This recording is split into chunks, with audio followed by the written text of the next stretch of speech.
I am Cheryl Wood, author of The Power to Sizzle, Transformational Power Thoughts for Creating the Life You Want. And I'm on Jerry Royce Live. You are listening to PositivePower21.org with Jerry Royce.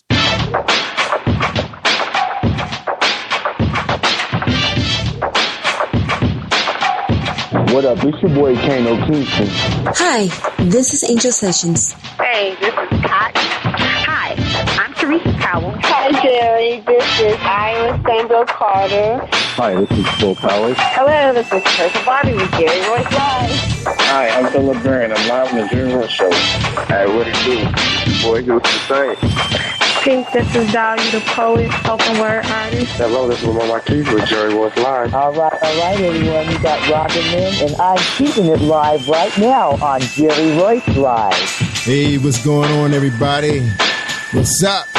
This is award-winning podcast with the greatest podcast on earth. Thank you for stopping by. I'm your host, Jerry Royce Live Worldwide on Internet Radio, where you get your positive on. But when it's all positive, it's all power. That's positive power. This is a worldwide podcast for growth, wealth, and success. Thank you.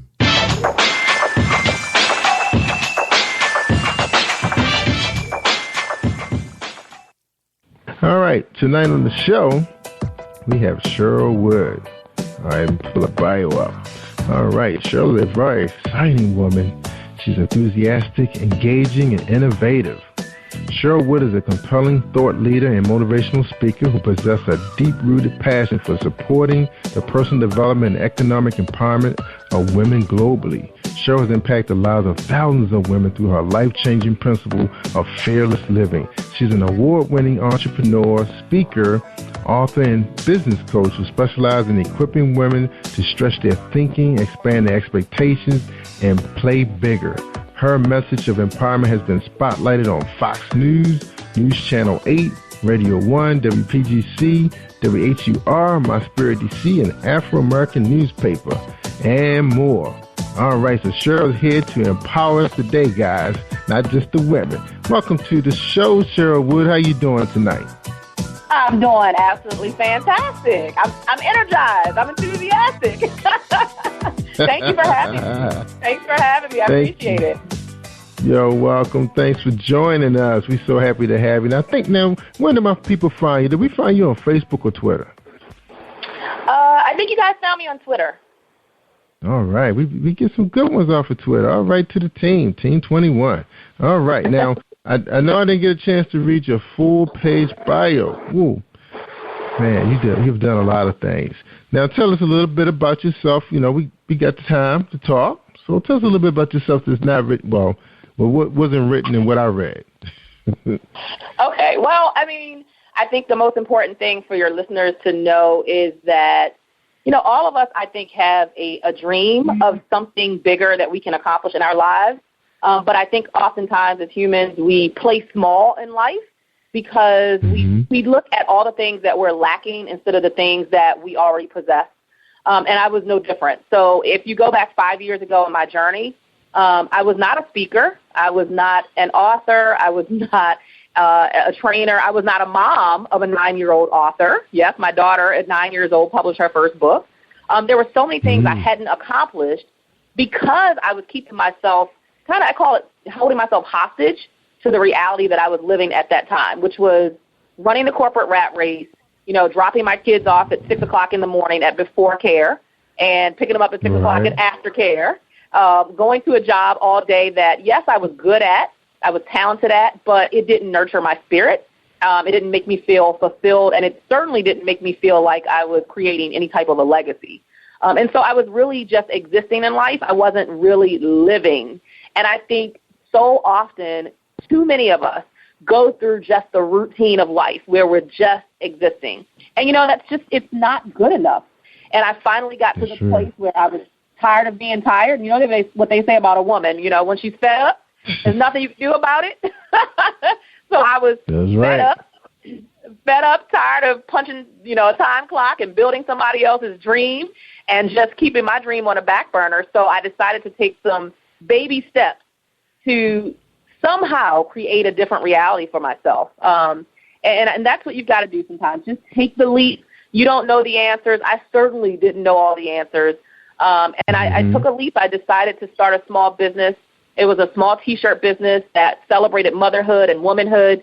And I did that while I was still working a full-time job. So, I wanted to change real bad if I was putting in that type of time, in addition to being a mom of 3 and a wife. So I had a lot going on. Right. But I was so hungry. Right. I was so hungry for life transformation. I wanted to add my mark to the world. I wanted people to know who I was. I wanted to make an impact. I wanted to change lives. A legacy is about helping other people transform their lives, using your gifts and your talents to impact other people so that you create this name for yourself that long outlives your physical body. And I wanted a piece of that. Right. So I was willing to put in the work. Fast forward, I put in the work about 2 years into the journey of literally going out on the weekends and, having a table at various events and selling T-shirts.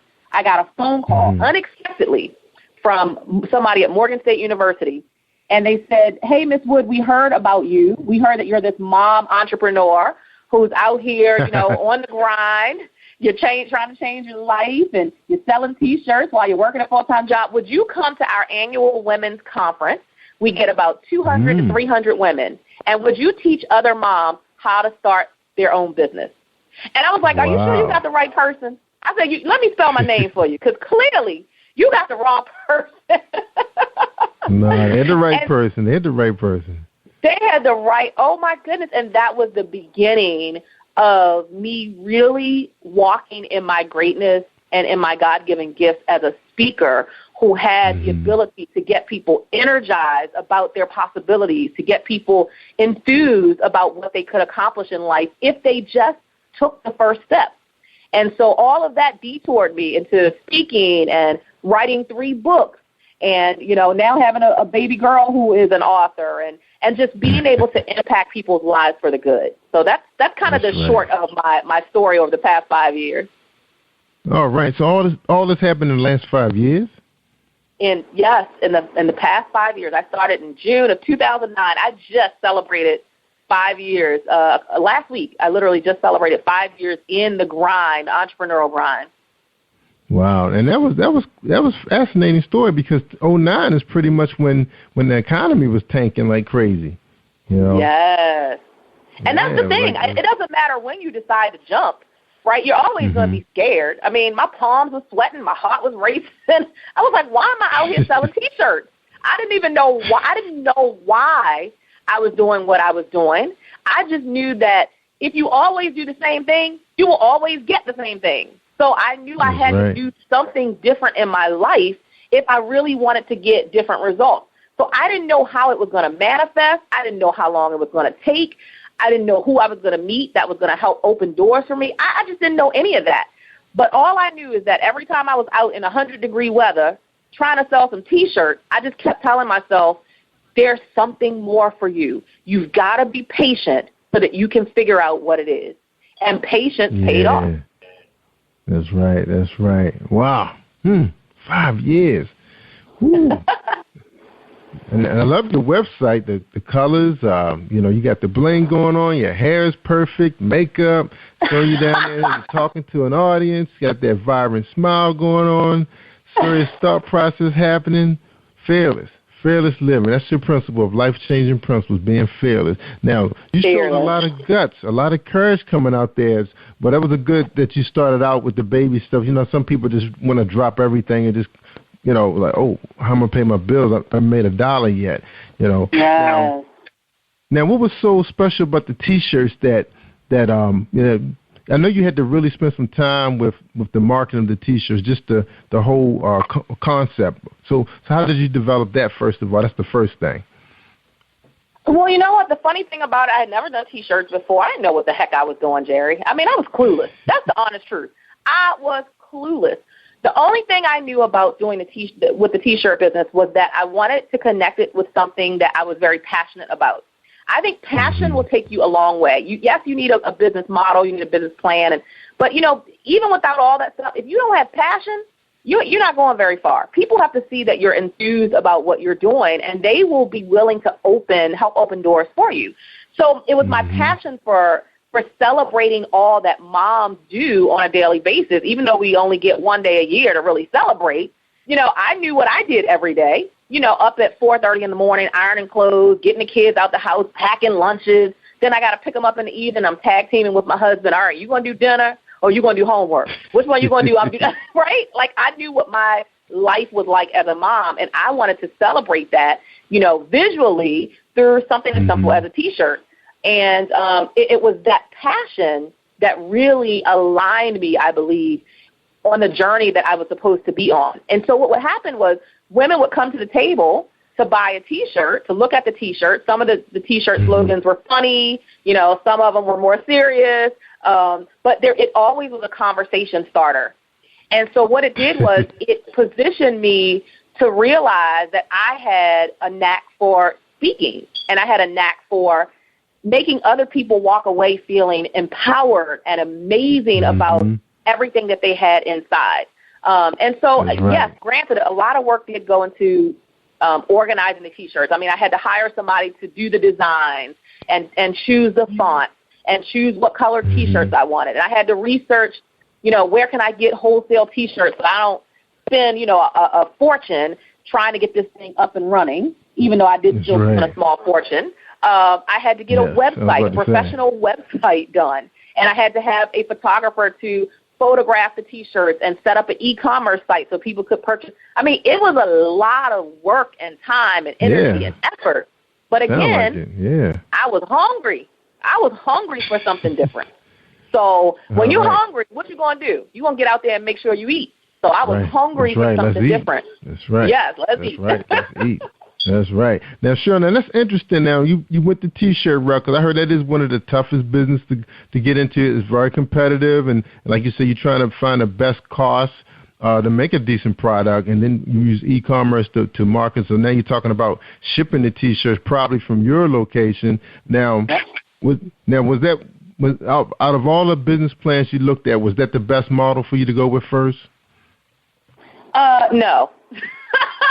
I mean, look, when I give it to you, I'm going to give it to you real. No, I did not do it the best way. I didn't do it the smartest way. I was uninformed. I was really clueless. And I learned a lot. But that's the thing. I think that oftentimes we can fail our way to success. Now, if you're able to connect with someone who can give you tips and give you wisdom and help you with nuggets of, look, don't do it this way, do it that way, I think that's powerful. And I think that's why as business owners, we need coaches in our lives who can say, don't take the long route. Look, I can show you an easier way. But that, of course, also is an investment. But it's an investment in ourselves. And initially when I started, I didn't have the funds to make that investment that I needed to in hiring a coach. So I did everything just wet behind the ear, clueless. And so I did a lot of things the long way. But you know what? It taught me stamina. It taught me persistence. It taught me perseverance. It taught me conviction about getting what I wanted, even when sometimes I did it the long route. So really, technically, I should have had some type of system with a company where they would produce the shirts on an as-needed basis and ship them directly to the people. But I did it wrong. I did it the opposite way. I had hundreds of shirts in my basement from every size, from an extra small to a 4XL, and I'm talking in 12 different slogans. So you can imagine what my basement looked like. It was crazy. It was and then I would have to drag all of that stuff to these events, and so I mean, I put in a lot of hard work. But you did. I don't despise where I started. I don't despise the failures. I learn from the failures, and that's the difference. Some people, they fail, they fall flat on their face, and they're like, oh, I give up. I knew this wasn't going to work. No, I was like, okay, I'm going to find a way to make it work, and that's what I did. Good job. Now, do you talk about this process that you went through with young ladies who's thinking about going in business, and they start shooting off ideas, and you're like, I tried that. I did that. I done that. What's coming at you when you're out speaking to some of these young people about business? Yeah, I mean, I do get invited to speak to youth groups and youth organizations and women's organizations. That's really the crux of what I do is, young girls and women. In fact, just last year in August of 2013, I hosted a massive empowerment event for girls and women. I rented the Showplace Arena. Okay, let me let that sink in. I rented the Showplace Arena, which is a massive stadium in Prince George's County, so that I could have a platform to share with girls and women some of the failures that I've had, some of the mistakes, because I believe when you're transparent about those things, people are able to connect with you on a deeper level. If I get on the stage and I talk about all the success that I've had, I've done this and I've done that and I got this and I got. How do you connect with that if you're in a space where you're struggling right now, if you're in a space where you're trying to figure out the answers? So I did that, and we actually had over 2,000 people who came out into the stadium, and that was one of the biggest platforms I've been able to use to share with young girls. Look, I can show you an easier way. Take it while it's free, because it's not always free, Jerry. Oh, that was free? That was free? That was completely free. I did that out of my pocket. That was completely free, because I believe that as you're rising in your journey, you've also got to turn around and give back. And so that was just one of the examples of how I give back to our community, because, a lot of our young girls are very misled and misguided now, and any small part that I can do to help point them in a different direction and say you have options other than dancing on a pole or dancing in a video, I want to show them that. And hey, I have a daughter. She's 10, and I want to show her the options that she has in life, to use her brain, to use her intellect and her creativity to really move forward in her life and dream big and do big things.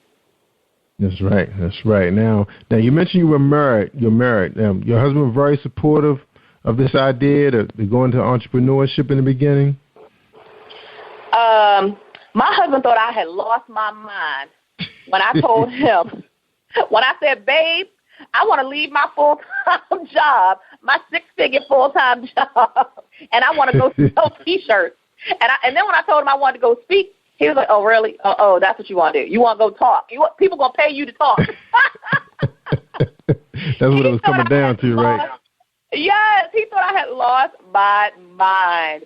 And it was a struggle initially, to be quite honest, because oftentimes when you're pursuing a dream, I mean, shoot, you figure you're scared yourself. So the person that you're with, your mate, your partner, if you can barely see the vision, it's going to be even harder for them to see the vision. So he's like, I don't know what this is about, right? And he didn't marry me as an entrepreneur. He married me as, a young lady who had a full-time job with, a paycheck, direct deposit, and benefits. Yeah, and here I go saying I want to pursue entrepreneurship, which doesn't have any guarantees. You work harder than you ever work in corporate America, and you don't know what you're going to get. You don't go to your bank account every 2 weeks and know that money is going to be there deposited. You got to work for every dime that you get.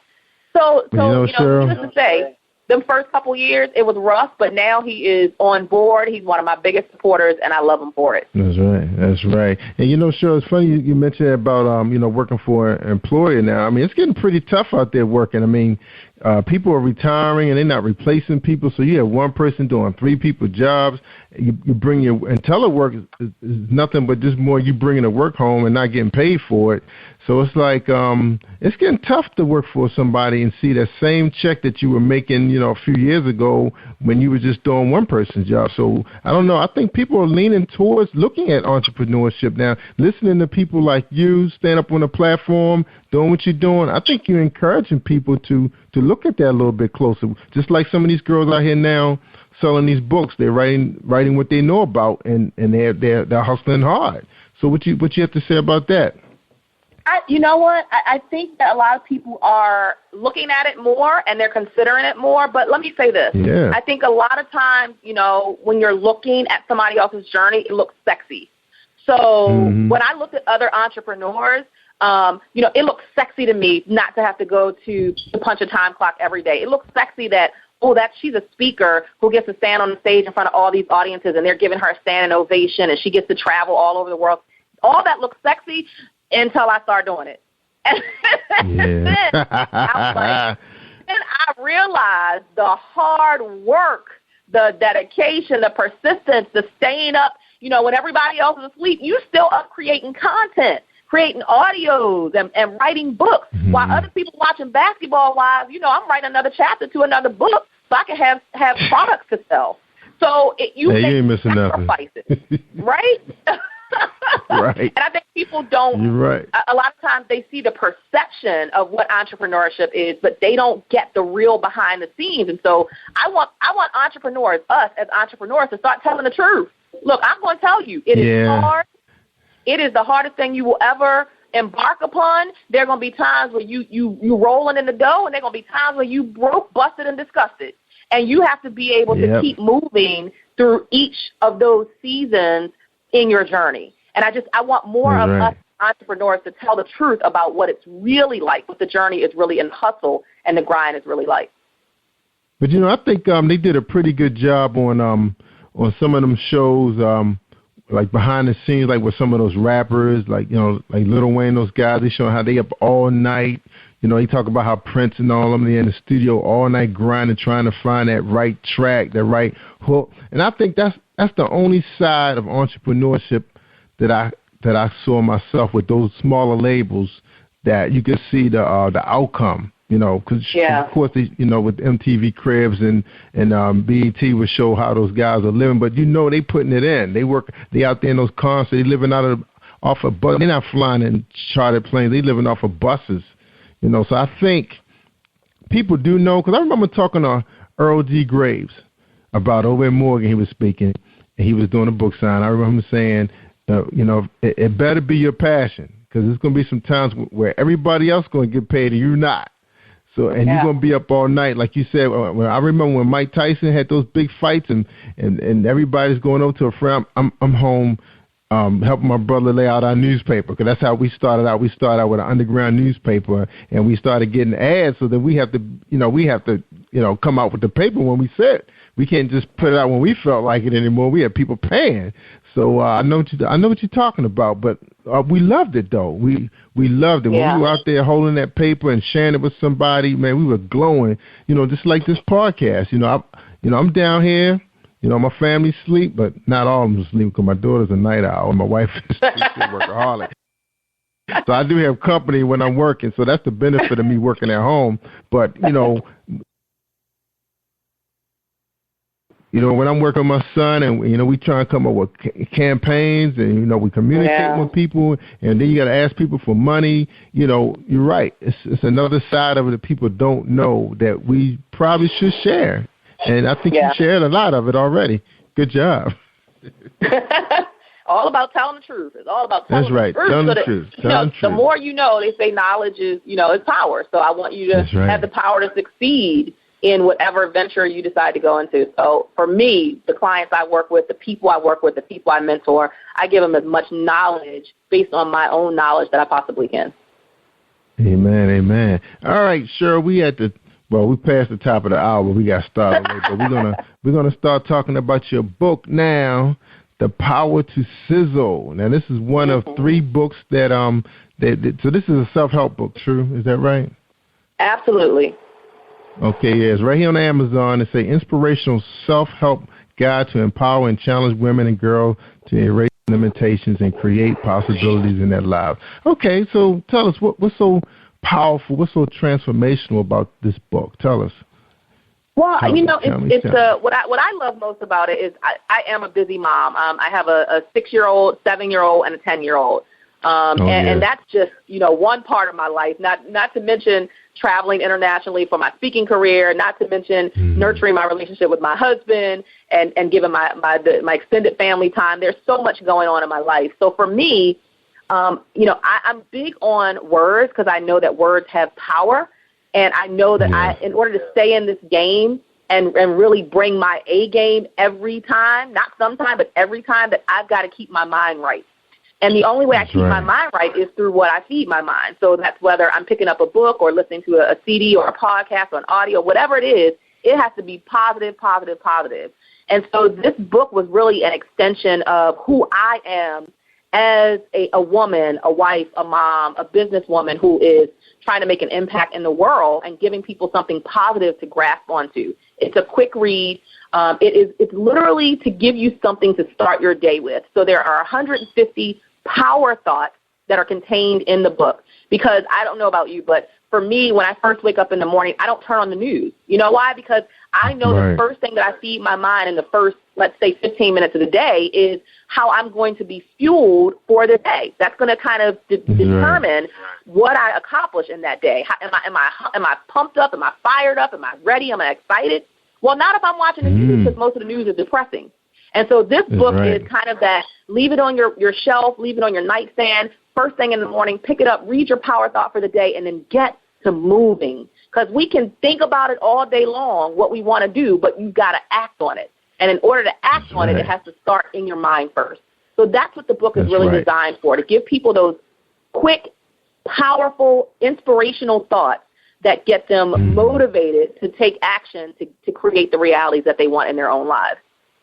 That's right. Now, is this kind of like a form of like reprogramming a person's thought process in the morning? Because you said something very important. First, waking up in the morning, you put your feet on the floor. You know, some of us pray, we're on our knees. But then the next thing is you turn it on, like your favorite radio station, which, you know, the one that we listen to, we love listening to because they make you laugh. And then in some cases you want to know what the weather's doing, so you got to turn the news on. And what happens? Someone was killed last night. Somebody got hit by a bus. Somebody's missing. So you're right. Do you really want to start your day? And then you're going into the office with people who may not even speak to you in the morning. To deal with that. And you haven't had your cup of coffee yet. So it's a lot going on. I say that first 2-3 hours, that's a pretty crucial time of your morning, your day. You know? Absolutely. I agree. And I try to make it, you know, as the best that I can, because, you know, look, almost 5 years ago now, I lost my dad. He was 59 years old. He passed of a massive heart attack in his sleep. 59. I was literally there in his home when they closed him up in a body bag. And I will never forget thinking to myself, wow, I wonder what things he did or didn't accomplish that he really wanted to accomplish, right? So I don't have time to play games. I don't have time to waste time. My motto for 2014 is playtime is over. That means don't waste another second creating excuses about what you want to do, but no, you got to get off of those buts. And you've got to make sure that every day you're making it as powerful and as impactful as you possibly can, so that you never, ever have apologies or have regrets. And that if you did, for some reason, if you did lay your head on your pillow that night and you didn't wake up the next day, there would be no regrets at all. And that's how I live my life, Jerry, every single day. I say I've got to make today powerful. I've got to make today count, because I don't know for sure that my tomorrow is coming. And I think if more of us really live in the moment and live that way, we would have a different world. That's true. That is true. Now, Cheryl, on your website, you have, is that a newsletter people can subscribe to? Your free business? Absolutely. Okay. Absolutely. Every 2 weeks, I send out a biweekly newsletter. It is not a sales pitch. It is not me trying to get you. Look, I got clients who pay me good money. Thank you, Lord. I'm blessed. Thank you, Lord. The hard work is paid off. But that is my contribution, just to support people, just to give you motivational stories of what's happening in my life and how I apply that to the hustle and the grind of being in business and being a mom and being a wife, and how I, you know, create at least some level of balance. That's a word that I still struggle with, but some level of balance. So I share that with people who are signed up for my newsletter, just to give you just some inspiration to keep on your own course and never to give up, never ever bust a U-turn on your dream.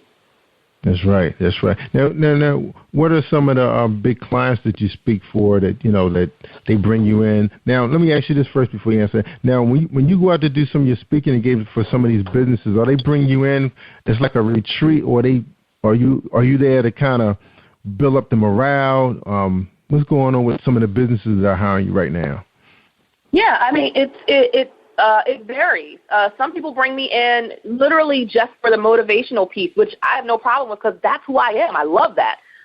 So they may have a sales meeting and they want to get people pumped up. They may have a training, a full-day training, and they bring me in as a keynote speaker to help people realize that they've got to play bigger. So whether it's in corporate America or whether it's for entrepreneurs, the point is so often, so many of us play small because of fear, because of doubt, because of self-limits, all the mess we're telling ourselves about needing validation from others to believe we can accomplish something. So they often bring me in as kind of that kick in the butt to remind people, hey, don't sleep on your greatness. You know, get out there, take some risks, step outside of your comfort zone, and guess what? You might surprise yourself at what you actually can accomplish. And so, I feel so blessed that God is just aligning me with the organizations and the people and with the opportunities that I believe I'm supposed to be aligned with.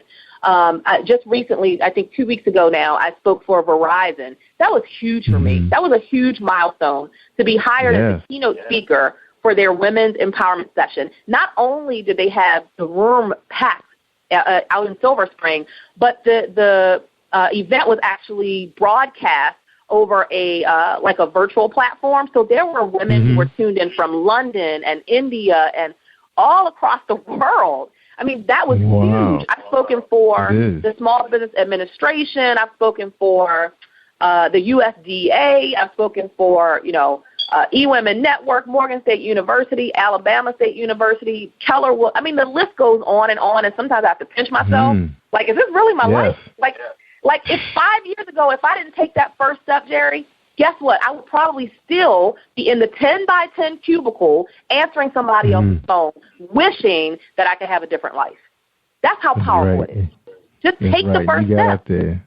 That's right. You sold those T-shirts, and look at you today. Now, you mentioned something about playing small. What's the example of playing small? So playing small would be, I think a lot of times we are, we're comfortable being uncomfortable. That's what I consider playing small. So, again, I'll refer it to myself. So for too long, I was comfortable with the every 2 week direct deposit that I got in my account, knowing that I was uncomfortable building somebody else's dream, knowing I was uncomfortable making 6-7 times less than the senior executives who I supported when I did a lot of the work. So I played small because I wanted to do the thing that was safe, that I considered safe. And for me, I considered safe having an every 2 week paycheck. Entrepreneurship for me was the complete opposite of safe. It was unfamiliar. It was unsafe. It was, it wasn't the thing that most people were doing. It was going way outside of my comfort zone to pursue something that, again, did not guarantee a paycheck, did not guarantee I was going to have customers the next month. That was playing small. As long as I stayed in that cubicle, safe with my little every 2 week paycheck, that was playing small. And so I had to say, I want to play bigger in life. I want to at least explore who I can become. At least give yourself the opportunity to explore it. So often we don't know what's out there, and we keep ourselves again hostage to safety instead of going out and exploring what we can really accomplish if we put our minds to it. That's right, and sure, that's very successful achieving what you have achieved in 5 years. Because I know years ago they used to say 5 years was just enough time just to see people break even for all the time and money, resources that they put into their business. They say, okay, if you don't see anything moving forward in 5 years, try something else. Now, in your case, how many things did you try before you were able to get the invitations to speak to these big businesses? Well, I did the T-shirt business, and then I started speaking. But the thing about speaking was, first of all, I didn't realize everybody and their mama is a speaker. Okay, that's the first thing. So you feel like you're competing. You feel like you're competing with everybody. And so for me, for the entire first year that I spoke, which was 3 years into my journey, that entire whole year of speaking, I worked for free. Oh. Nobody paid me a dime. But you know what? I took it as this is my year of experience and exposure. I can't get on anybody's big stage if I haven't even spoken on a small stage. I can't get in front of 300 people if I don't even know how to articulate myself in front of 30 people. So for me, I was willing to, I consider that an investment in myself. I was willing to invest in Cheryl. And that meant putting in the time, putting in the blood, sweat equity, right? So that after that year, then I could start saying, this is my speaker's fee. And slowly but surely, I started at like $200. Then I bumped it up to $300. Then I finally got to $500. And I thought I was doing something, Jerry. I was like, yes. I thought I was doing something. And slowly but surely, it just kept growing and growing, and bigger organizations and companies started to recognize me and recognize my gift. And, you know, I just started growing, and it's like, okay, now I can command $3,500 to come and speak for 45 minutes. That's a blessing. You know, that is a blessing. But it didn't come without sacrifice. So for again, that whole first year, I got nothing. In fact, I was technically paying to go speak, because guess what? I had to get my hair done. I had to buy an outfit. I had to put gas in my car, right? All of that stuff, that's an expense. So I was paying and investing in what I believed was my destiny. That's right. That's right. So, Cheryl, so you had to go buy yourself an outfit. You didn't have anything in the closet from the other job. I had nothing. I had nothing that made me look like I wanted to be thought of. Because see, you got to fill the shoes that you want to fill before you fill them. So if I wanted to be taken seriously, right, I couldn't go in a little sundress on a stage. I had to have a suit. So I bought my one suit. Now, what I didn't tell you is I wore that same suit for that whole year, Jerry. That one suit, and I switched the blouses. I wore that suit so much. My sister, I have a twin sister, she pulled me up one day and said, girl, we got to get you a new dress. But I was committed. I was committed. Look, I didn't care about fancy clothes and fancy shoes. As long as I looked decent, my stuff was clean, and I looked professional, I just wanted to get up on the stage and deliver. That's all I just wanted to deliver, to over-deliver beyond their expectations, because when you over-deliver, that's what keeps you working. That's when you keep getting hired over and over and over again. And, you know, people will run and tell the next one and tell the next one, oh, I know this great speaker. And that was the reputation that I was working to build up. There you go. All right. Now, on your website, you're mentioning individual coaching. So what type of people are you coaching? What is it? Primarily, I coach women entrepreneurs, so either aspiring, emerging, or new entrepreneurs who are in like that first 5-year window, because I know how challenging it is. I know how difficult it is. I know a lot of times we make unwise choices. And so what I do is I help, again, cut the learning curve for women entrepreneurs who say, I want to be in this game, but I don't want to take the long road you took, Cheryl. You know, I want you to show me the shortcuts. I want you to help me get there quicker. And so I work with those women to help them gain clarity, to help them learn how to articulate who they are and who they serve, to help them to realize the value that they bring to the table and be willing to charge for the value that they bring, which took me a really long time to do, and then to be able to really continue to monetize it where they're building, you know, not a hobby, because so many women say they're in business, but really they have a hobby because they ain't making no money. So I want to teach women how to monetize their message so that you're building a successful and sustainable business that is you can either turn over to your kids, or you can have an exit plan and sell that business and make millions. But I want you to have a plan, and I want you to be able to monetize it so that there's value there. That's right. Now, they say a lot of great leaders do have coaches. Do you recommend, the average Joe to have a coach? And who should this be? Should it be a professional coach, or should it be somebody who's somewhat successful? What would you say? A coach is imperative. I have a coach. I will always have a coach, because every coach should have a coach. Because there are certain things that you cannot coach yourself, period. You cannot coach yourself. Somebody has to be on the outside looking in to say, this is what I see.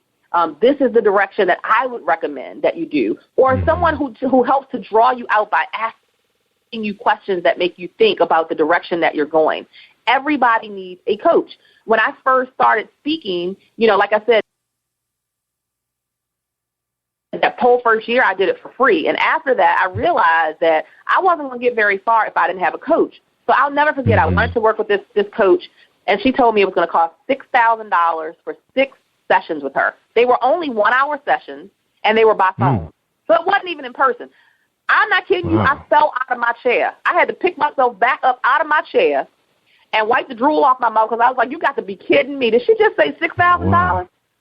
And $1,000 a session. For 6 1-hour sessions, $6,000. And that was about the typical going rate at the time. Some coaches, I mean, if you go to like a Lisa Nichols or Les Brown, I mean, you're talking $25,000, $30,000 easily.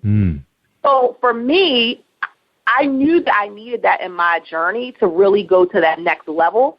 So I didn't have $6,000 just sitting in the bank. So what I did was I started sacrificing. Guess what I did? I stopped going to Starbucks, getting my mocha and my ham and cheese every morning. That was $10 a day. I stopped eating out at lunch because I was still working a full-time job.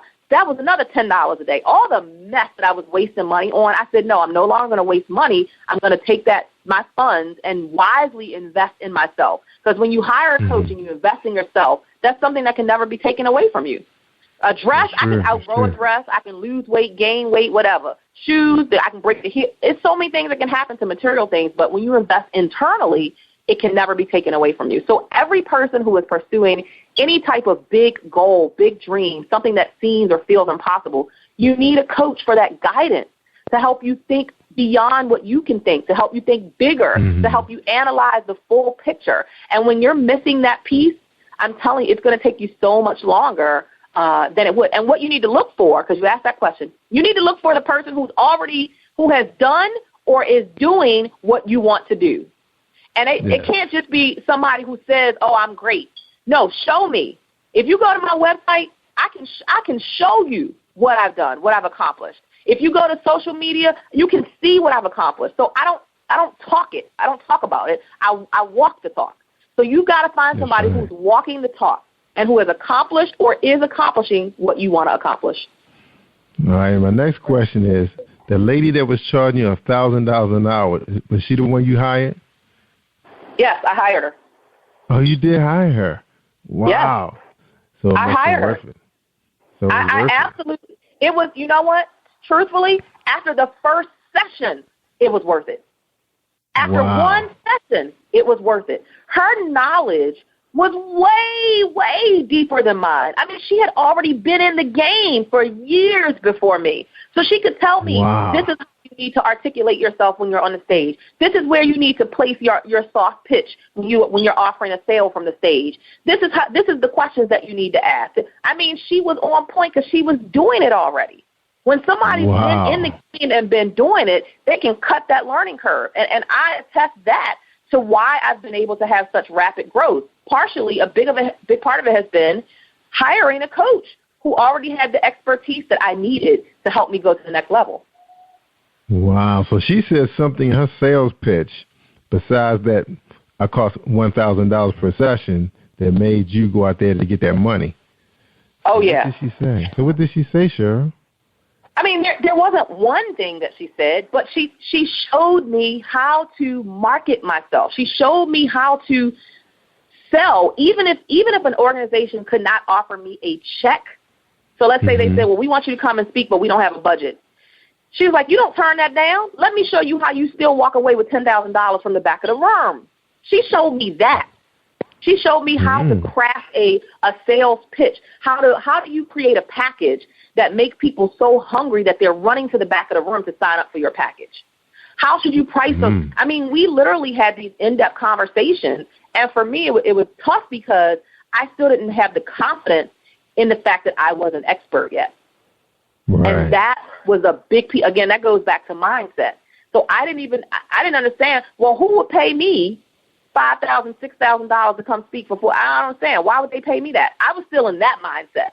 So she helped me with that. She helped me to get over that type of scarcity mindset, that maybe there wasn't enough for me, or that maybe I wasn't the one, or nobody would pay me this amount. She helped to hold me accountable. every time we had a session, it was like, okay, let's go down to homework assignment. Did you do this, and that? And she held me to the fire for accomplishing what I said I wanted to do. It wasn't just talking about it. I had to actually do the homework.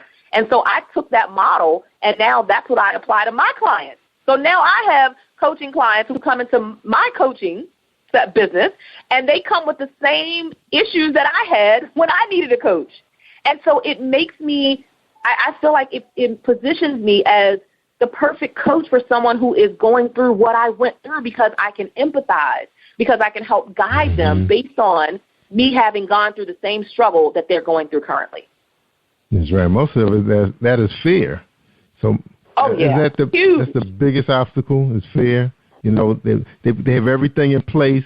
They just have to go out there and ask for the business, but they're afraid of the word no. Yes. Like, it's just a word. It's just a word. I tell my clients, no means next opportunity. That means I'm going to ask the next person, and I'm going to keep on asking until somebody says yes. I always say they just couldn't afford me at the time. Move on. That's next. Right. That's right. That's right. Wow. Absolutely.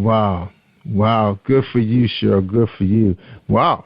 Now, people should be lining up now, you know, to get your services, right? Now, you mentioned on your website a radio show. Are you producing a radio show? I do. I host a radio show called Playtime is Over Radio, and it's a free mobile global radio show. So you can actually watch the radio show. If you go to there's a link, listenvisionlive.com, and I'm on every Tuesday from 2 to 3 p.m. Eastern time. But the show airs in over 135 countries. So I just started doing the show in April, and we've already had we have over 5,000 viewers. We've reached Mexico, South Africa, Croatia, Poland. I mean, the list goes on and on and on of countries that we've reached, again, with just an empowering message to get out there and go for it and nurture your possibilities in life. Don't let fear, don't let negative self-belief hold you back from what could be out there waiting for you. So you say you come on at 3 p.m.? 2 p.m. to 3 p.m., 2 to 3, 2 p.m. every Tuesday. Okay, on Tuesday. Okay, and that's on, I think that runs on YouTube also, right? Don't they launch like a record? Yeah, every week I download the shows onto my YouTube channel. So if you go to youtube.com /Cheryl Empowers, you'll see all the episodes that we download from the station. All right, I'm so excited. I'm going to be a fan, Cheryl. I can't wait to watch it. I've been looking for another Oprah. I love it. You know, let me tell you something about my thing with Oprah. Sometimes I just wonder when Oprah just going to sit there on the couch and just give us, you know, her nuggets of wisdom. You know, most of the time she spends a lot of her time interviewing people. You know, we're getting their success story, but when are we going to get her to sit? You know, like, you ever watch Marie TV? She's pretty good. She's a product of Oprah's empire, and she has a what's her name? What's the name? Marie Folio. Yeah, yes I do. Yeah. I know exactly who you're talking about. Yeah, Marie TV. Pretty much, she inspired me to really launch this thing the way I was capable of launching it. Listening to her, watching her, and she's saying, you know, I'm just the girl that, you know, that was working for Vogue or the Nike fitness person. You know, when she says those things, you say, wow, look at her now. You know, not just about the money, but her whole persona, you know, teaching people how to go after theirs. And now it's you. I was looking for another person to come along, Cheryl, to feed me some nuggets, you know, because sometimes, you know. I'm sorry, I didn't mean to cut you off. I'm sorry. Oh, and I was saying sometimes, you know, when you out there and you have a small team that's looking at you to make all the decisions, sometimes you have to find somebody out there that you can get motivation from, and sometimes you run out of those people. You know, I'm glad you came along, because I see you as that person, and I'm glad I asked you that question. So that means we can get some of the Cheryl and Empower Me tips for free, huh? Yeah, there you go. You gotta soak up all you can for free. That's right. You have to, you know. I want to share this. I got to share this because I love the comment that you just made about, Marie and her background. What I always share very authentically with people is this. I am a product of the projects of Baltimore City. Mm-hmm. I grew up in Lafayette projects in Baltimore City. I'm talking drug infested. I'm talking crime, violence. I saw that stuff every day. My mom was a hardworking single mom. My dad was, bless his soul, rest in peace, but he was an alcoholic who, when he was around, made our lives hell. And here's the kicker. I never went to college. I didn't go to college. I went straight out of high school into the workforce so I could help my mama, the single mama, pay bills. So when you want to look at people and you want to look at yourself and say, well, why can't I? No, why can't you? You can. You can look at my example, Marie's example, so many examples of people who have come from practically nothing, but who have developed the willpower and the mindset that my environment does not determine who I become. And once you develop that mindset and you have a conviction, and which to me a conviction is a little bit stronger than commitment. When you have a conviction that I know I'm destined to make a mark on this earth and to create a legacy, that will take you so far, and you will accomplish things that you thought were impossible. And that's the truth of it. That's right. Wow, that was powerful words. Powerful words. And it's funny because I know that area. Ooh, that was rough stuff, right? Yeah, because I was from Ashburton, and, we used to travel there during the daytime. Nighttime, the players were out. That's right. The players were out of there. We were gone. Yeah. We got our little Toyotas, and we were gone. Yeah, I know that area. And you have done very well for yourself. So tell us a little bit about your husband's background. I know he's the one that's motivating you, and you're a big fan now. What is he a product of? You know what? He's down here in the Prince George's County area, but I think he's more from I don't want to say Kentland. I mean, I didn't meet him till I was in my almost 30, so I don't know his whole upbringing. We haven't known each other since we were little, but I know that he came from some rough territory itself. I mean, some of the things that he told me he saw, I'm like, "Woo, you got me beat," and I was in Lafayette Project. So we both have come from, if you want to say it, nothing. I mean, we came from, really tough backgrounds where, we didn't have it easy. We didn't always know what dinner we were going to have dinner, but Mama always whipped something up. And we took, what we had and we worked with it. Instead of creating excuses about, what we couldn't do, we took what we had and said, now what can I do with this? How can I use my creativity? How can I be innovative? How can I use my God-given gift to move forward in my journey and not, again, become a product of my environment? That's right. Ooh, beautiful put, Cheryl. Great job. Ooh. Thank you. I'm your new fan, Cheryl. I love it. We'll be each other's fans. That's right. We need more people, like each other, because people do need encouragement. You see people every day on a 9-to-5 job. They just showing up on the job. They're not happy with what they're doing. Some people really don't even know what their natural born talent is right now. It takes time to find it. Now, I told you I was out there selling them T-shirts in the sweltering sun. Talking about, what the heck am I out here selling T-shirts for? I didn't know. I had no idea. A lot of times I was angry out there selling them T-shirts, but I knew I had to do something different, and I knew if I did it consistently, that's the thing. If you do it consistently and you don't give up midway into the journey, because a lot of times we're like right on the cusp of something great or right on the cusp of a blessing, and we throw in the towel, and something great was about to come right around the corner. So you got to be in it for the long haul. I'm going to do this until when? Until what I want happens. That's right. And, that's exactly what, that was the advice that I remember Earl Graves saying on 2 occasions when I heard him speak at Morgan State.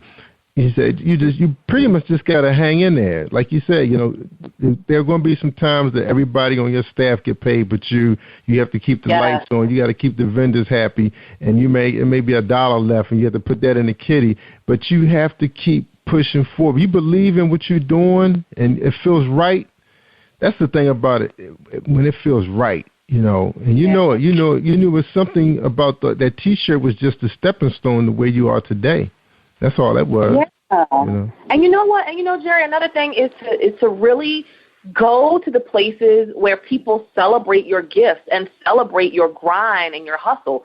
Don't go to the places where people are like, I know you're tired. Go ahead, just, take a break. No, you got to be around those other hungry people who are saying, I know you ain't getting ready to lay down. I know you got a couple chapters of that book you got to write. Right? You got to be around those people who have a similar mindset and a similar drive and passion like you do. Why do lawyers hang with lawyers and doctors hang with doctors? Because they're of the same mindset, because they talk the same talk. So even with entrepreneurship, you got to be in the room with people who talk the same talk, who are about getting out there and making things happen. Even when it looks like nothing is there to happen, you get out and you find a way to make something happen. You got to be around those people, and people who celebrate who you are, not people who just tolerate being around you, but celebrate you. And sometimes, especially when you're first starting out, you got to be in a space of people who sometimes see more greatness in you than you see in yourself. There were a lot of people who saw a speaking ability in me before I ever acknowledged it. They were like, you have something. You got a gift, and you can't let this thing go. And I thank those people. It's a few. It's only like a hand. I can count them on one hand, but that's okay. Yes, those few help fuel me and keep me energized when things weren't going right. When early on in the entrepreneurial journey, I got the Pepco man out front talking about, we about to turn your lights off, and I'm begging, can I get another couple days? And then as soon as he leaves, I get a phone call, and somebody says, hey, we got a speaking gig for you, and it's going to pay you $1,000.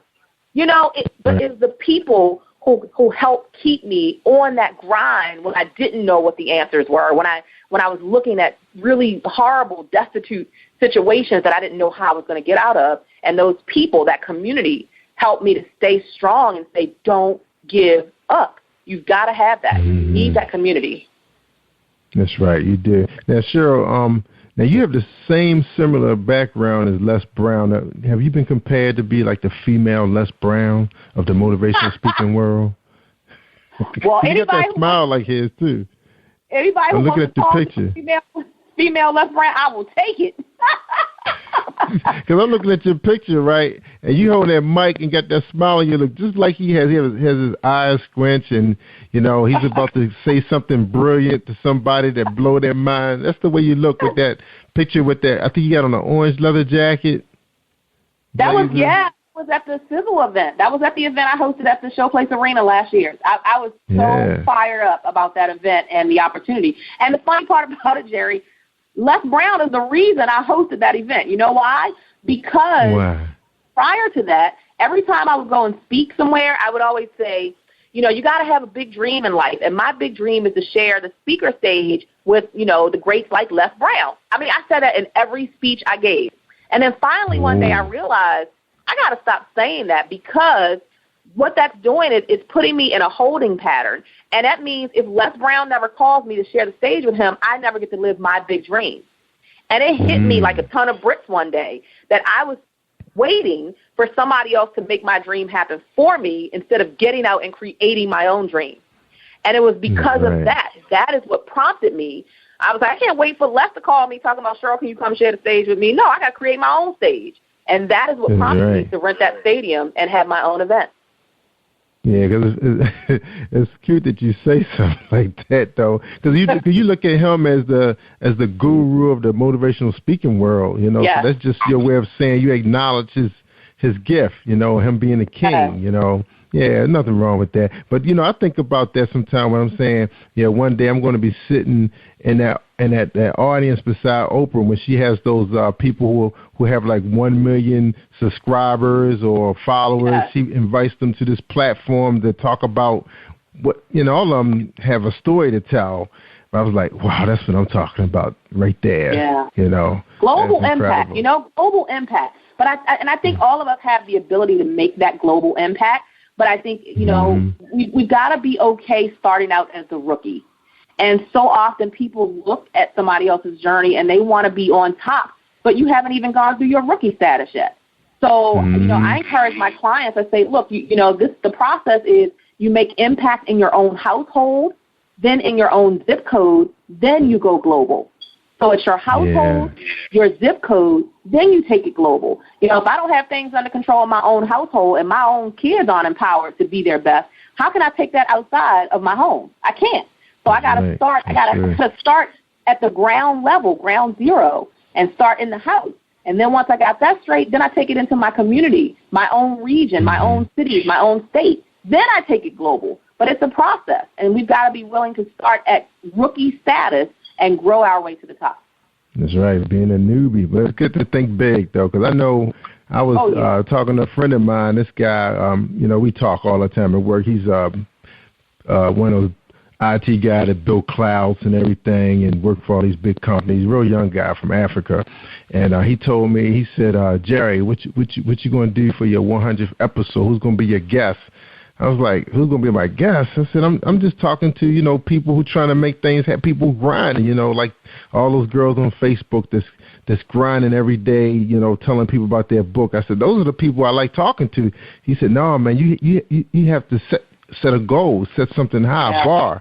And I was like, you're right, man. Who can I have? It got to be somebody special, somebody that I've admired and always want to talk to, and they've been there before, and they have humbled themselves, and they come on the show and share their knowledge, and it happened too. I celebrate my 100th episode with Bunny DeBarge. If you remember, they were at the royalty of R&B in the 80s and 90s. They shared stages with Michael Jackson and Marvin Gaye and all those, Diana Ross, So she's an author now and a motivational speaker. So she's in a position there where she want to share, where she been and where she's trying to go back to. So that was an incredible experience. I was really happy when she accepted that invitation to be my 100th episode. Congrats to you. Kudos to you, Jerry, for all the work you're doing and giving people exposure. I mean, I don't take it lightly. Any opportunity that I have to share my message and to when people like you invite me into their platform, I mean, that's huge because too many people, have this scarcity mindset. Well, I can't because they might take something from me. No, we've got to help open doors for each other, and that's what you're doing by creating these platforms for people like me and other people, newbies, and from ground zero up to be able to share their message and to get their story heard. So kudos to you. I'm impressed with everything that I'm hearing, that I've heard about the show, and you got a fan too. You have a fan here on this end. Thank you. It feels good. It's a really good feeling when a young lady asks, say, Jerry, why do you guys choose me? And I say, well, we go out there sometime and we look at your bio, everything looks good, and no negativity on the internet. We'll invite you to come on and share your story. And there was a young lady yesterday was on the show. She actually served in our military, in the Army, and she got injured, I think as a civilian, and she was overcoming a whole, and that wasn't even what her book was about. Her book was a fictional book about romance, and it turned out to be one of the most phenomenal shows I think I've had. And there was people inboxing me like crazy saying, I was listening to that show. That was an incredible show. I was like, it caught me off guard. When she shared the things she shared, and then she inboxed me back saying how grateful she was and she had a great time and she needed that. I was like, a lot of people needed that, not just her. And that's why everybody has to tell their story and share their gift. And you can't compare it to somebody else's and say, well, she has something more than me or he has something big. No, use what you have. That's you'll hear me say that over and over again. Use what you have and walk in your lane, and you will impact someone's life for the greater good. Someone needs to hear your story, your struggle, what you've been through, some of the mess that you've experienced, so that they can move through the mess they're currently experiencing. And so that's so important for all of us to understand that we have a voice. And sometimes we feel like, well, I'm just this little fish in this big ocean. That's okay. Keep on swimming. That's okay. You'll eventually get to the big ocean, but, it's okay. You've got to just share anybody who will listen, share that story, because you don't know how you can transform their lives. That's right. And I think that was big of you to share, where you come from. 'Cause a lot of times, a lot of us have these big fancy websites and, they don't go back and say, I come from the hood. My mom was a crackhead. They don't never share none of that stuff, because people need to know, that they could do the same thing. Everybody's conditions are different. But, it's still a holding. It could put a hold on you if you don't think outside of that box that you're in. And sometimes you need people like you that's encouraging stories that's gripping, and I think somebody will wake up the next day saying, you know what, she was right. Yeah, I need to do this. I can do this. That's right. And even with the work that you and I do, like you said it a few times during the show already, you still need to be encouraged and empowered too, and so do I. So I don't rest on my laurels and just wake up every day happy, hunky-dory. I mean, I have problems. I have, issues like the next person. And, right now my mom is going through some things, and she unexpectedly fell ill, and I'm dealing with that. And, we go through stuff. We go through mess, and people don't oftentimes know the behind the scenes that's going on, because we're wearing a smile on the outside. But I got to keep myself motivated too. So guess what? I listen to shows like yours. I have in every DVD player in my house. It's not DVDs. Guess what it is? CDs, Les Brown CDs that I listen to keep me pumped up and motivated, not to ever give up, not to allow any challenge or obstacle or setback to keep me stuck where I am, but to keep moving and keep creating solutions. So I'm just like the next person. You're just like the next person. Life knocks us down, but we get up quicker than anybody else. That's the only difference. We get up quicker than anybody else. We dust off, and we keep it moving. That's right. I got to keep it moving. Because, Les has, I remember one time you could not find any of his material on YouTube for free. And then suddenly he came back, talking about, he was fighting cancer and everything. And now you can find a whole bunch of his material out there. And he's out there. It looks like he's a lot stronger than he was, during this treatment time. But I think it was a blessing for him to come back out like that and tell us what he was going through, because he didn't have to do that. Absolutely. And, it shows that he's a smart businessman, because, to stay at the top of your industry, and he's 70, I believe he's about to turn 70 years old now. And, I just saw him at the early part of last year, and he was 69. So maybe he's already turned 70, but he's right there. If he's not 70, he's about to turn 70. And he's still as amazing as he ever was. But he understands that to stay at the top of your game in your industry, that you've got to continue to be a trailblazer, and you've got to stay current with the current trends. So he can't do speaking the way he used to do it 25 years ago. He has to do it the way it is now. So that means, guess what? You got to be on social media. You got to have videos. You got to have audios. So you've got to stay current with what's happening. Wherever your customers and your clients are, you've got to be there. You can't be stuck in your way and say, well, this is how I like to do it, so this the way I'm going to do it. Because guess what? You will quickly go out of business. So he's a prime example of, Tony Robbins, too. To tell your story. Tony Robbins, Lisa Nichols, who I love, absolutely love. She's amazing. They are showing us how it's done. You've got to stay relevant. You've got to keep reinventing yourself. And most importantly, you've got to be transparent in telling your story so that people connect. They have an emotional connection with you that will, far outweigh, any statistics that you can tell them. People want to know your story, your struggle that you've gone through to get to where you are. That's what it inspires and moves people to action. Yeah, because people just don't know what it takes for me to get this show going, because I have my daughter is 13 turning 14. You know what it's like dealing with them girls, man. Yeah, I know. And that's all you can say is, woo. And my son is 11, and my wife, she's a workaholic, so who knows when she's going to leave the office, even though she can work just as long at home. But then she probably saying, do I have to go home and deal with her first before I get my mind set? But she's my little princess, though. So, I was dealt that card, so I got to deal with it. But she can take you there, boy. Oh, yeah, she is 10. Mine, she's about to be 11. She's a tween, and I'm scared of the teens. I'm scared of teen years. I'm like, Lord, give me the strength. Give me the strength. Yeah, boy, it happens at, I think it happens when they turn 11, boy. They just go to another level. And then they growing up. Yeah. I mean, she's tall and, You know, she getting shapely now. She has friends. She wanna leave the house now. It's like, no, you can't leave the house. You know, it's like you can't do that. You know, so you know, as a dad, you know, you learn. Because I have a 30-year-old son that, you know, that helps me, and then I have an 11-year-old son, and those guys are so calm. You know, their demeanor. I just love them to death. Right. So, you know, but they help me out a lot with her, so that's a good thing, because she does listen to those guys.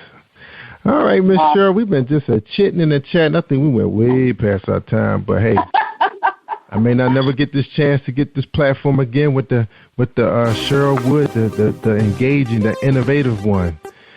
So, I'm so grateful to have had you on the show, Positive Power. Likewise. It's been a blast. I didn't think we would talk this long either, but, you know, when things are flowing and you're feeding off of each other and the energy is there and the passion is there, you know, you just got to kind of flow with it sometimes. So, again, I thank you so much for having me as a part of your platform to share my message with your audience. Thank you for all that you do. Keep pressing, keep pushing, keep asking until you get all the answers that you want, until you get the results that you want. And I'll be watching from afar. I'll be cheering for you from the sidelines, and I'm absolutely thrilled to be connected. Thank you. Same here. I'm just so glad I asked you that question about, you know, where can we find you, you know, that radio thing. That's a wonderful thing right there, so people know that they don't just have to rely on this platform to hear your beautiful voice. They can go right there to, and you said that was called Listen. I know that program. Yep, listenvisionlive.com. That's right. I know that platform because my good friend B. Swang in Webster's on that platform at 4 o'clock. Yeah, I know her. I met them. I spoke at an event about a month ago, and I met the trio. That's so my girls. Yeah, it's a small world. It's a small world. And as a matter of fact, Olivia Fox airs on that same show. She's right before my show. So she's 12 to 2, and then I'm 2 to 3 on Tuesdays. Olivia Fox. And who's Olivia Fox? She used to air with, what is his name? Oh, my God, I can't believe I'm blanking. On the PGC channel or something like that? Well, it's Radio 1. I want to say it's Radio 1. The tall guy, oh, my God, I can't believe I'm blanking. See, that's how I know it's 11 o'clock, because I'm blanking. And as soon as I hang up, I'll remember who it is. But he's still on the radio. He sounds familiar. He's still on the airwaves. I can't think of it. It's escaping me. I can see his face, but so is he on XM? Is he on XM dial? No, he's. I just can't. It's escaping me. I promise as soon as I hang up, I'll know who it is. I don't know his name. But she used to air. She used to be on with and see, because I'm so busy writing books and out motivating people. I have time to listen to radio, so I don't know any of the stations anymore. But she used to be on with him, and then they kind of, you know how radio stations do. I know. I cannot believe I can't think of his name. That's gonna burn me up. And as soon as I hang up the phone, I'll remember his name. But that's okay. All right, well, she's before you, and then so that's on Tuesday for Olivia Fox. Right. Every Tuesday, yeah. Her show is a different kind of show, but, you know, to each his own. She's on from 12 to 2, then I come on from 2 to 3 with the, you know, kind of empower hour. Always something positive. We're always interviewing people who are living by the motto, playtime is over. And just all things positive. That's it. All things, no negativity, no drama, just positive. Well, we definitely encouraging our people to check out this show. So we definitely, so I'll have your book out there promoting your book, and hey, let's get paid. I love it. Let's get money. This is a business, not a hobby, right? That's right. Let's work. And I tell people all the time that podcast is not a job; it's a religion. Because we rely on the internet gods to keep this thing going. But look, Cheryl, I know you're ready to turn in because you got stuff you got to do. I'm ready to launch this replay so the world can hear you. And again, we appreciate you being on Jerry Royce Live at PositivePower21.org. I love it. Thank you so much. Have a good night. You're welcome. Thank you, everybody, for tuning in. Thank you for tuning in to the Positive Power 21 Network. Team 21 would like to thank you all for tuning in, and please spread the word and tell a friend. This is Jerry Royce at Positive Power 21, where we get our positive on.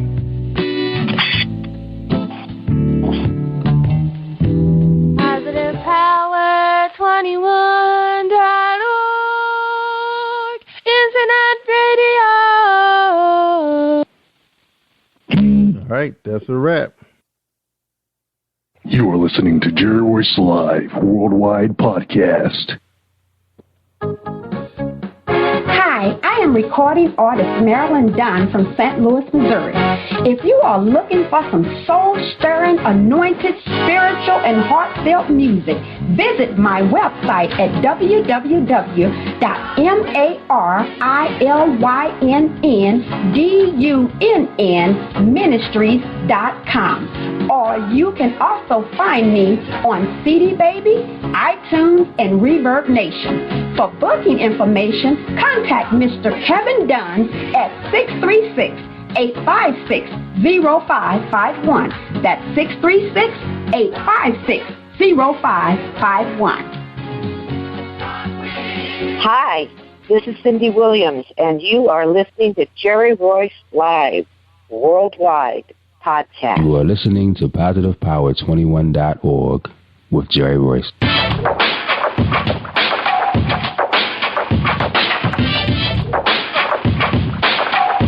What up? It's your boy Kano Kingston. Hi, this is Angel Sessions. Hey, this is Scott. Hi, I'm Teresa Powell. Hi, Jerry. This is Ira Sandro Carter. Hi, this is Phil Powers. Hello, this is Teresa Bobby with Jerry Royce Live. Hi, I'm Phil LeBaron. I'm live on the Jerry Royce Show. Hey, what it do? It's your boy Who's the Same. Peace, this is Dahlia the Poet, spoken word artist. Hello, this is Lamar Marquis with Jerry Royce Live. All right, everyone. You got Robin Lynn, and I'm keeping it live right now on Jerry Royce Live. Hey, what's going on, everybody? What's up? This is a award-winning podcast with the greatest podcast on earth. Thank you for stopping by. I'm your host, Jerry Royce Live Worldwide on Internet Radio, where you get your positive on. So when it's all positive, it's all power. That's positive power. This is a worldwide podcast for growth, wealth, and success. Thank you.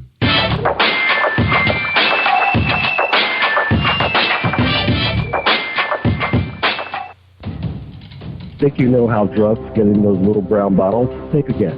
Set in the green hills of western New Jersey, inside the gilded halls of power of a U.S. pharmaceutical company where decisions are worth billions of dollars and human lives worth less.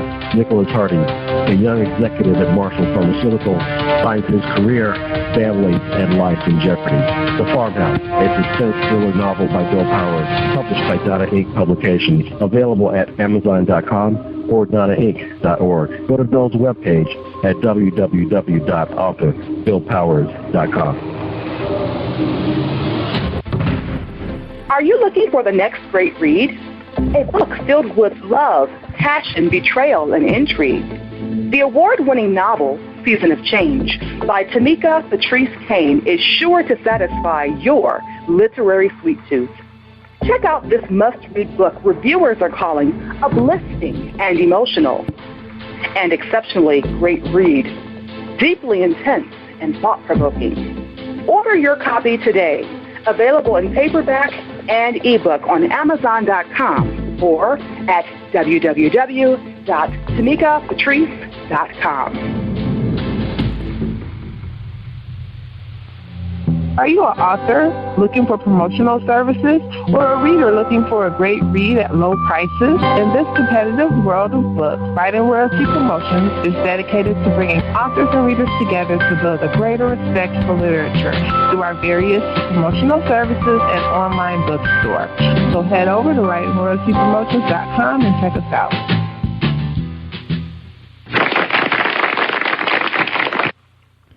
Thank you, everybody. Thank you for joining us, and welcome to PositivePower21.org. I am Jerry Royce Live Worldwide, and you're listening to episode 342 with me and actress and writer and producer Cindy Williams. But before we bring her on, let's hear a word from our sponsor, Tiffany Boyle at Emerge Magazine in Washington, D.C. Hey, this is Tiffany Boyle, CEO and Editor-in-Chief of Emerge Magazine, the new voice of business. Here inviting you to come out to celebrate with us at the Emerge premiere May 29th from 6 p.m. to 10 p.m. at the City Club of Washington, D.C., located at 555 13th Street Northwest, Columbia Square. Again, that's May 29th in Washington, D.C. For more information, visit www.emergepremiere.com. You're listening to episode 342 with Jerry Royce Live worldwide on PositivePower21.org with actress, writer, and producer Cindy Williams. Actress, writer, and producer Cindy Williams has starred in some of the most historical movies and television programs in entertainment history. Her career began in the 1970s in prestigious movies like Travels with My Aunt with Maggie Smith, directed by George Cukor, American Graffiti with Ron Howard, Harrison Ford, and Richard Dreyfuss, and directed by George Lucas, and The Conversation with Gene Hackman and directed by Francis Ford Coppola. Once she and Penny Marshall played loose girls on the hit TV show Happy Days, the network quickly ordered a spin-off of the dynamic comedy duo.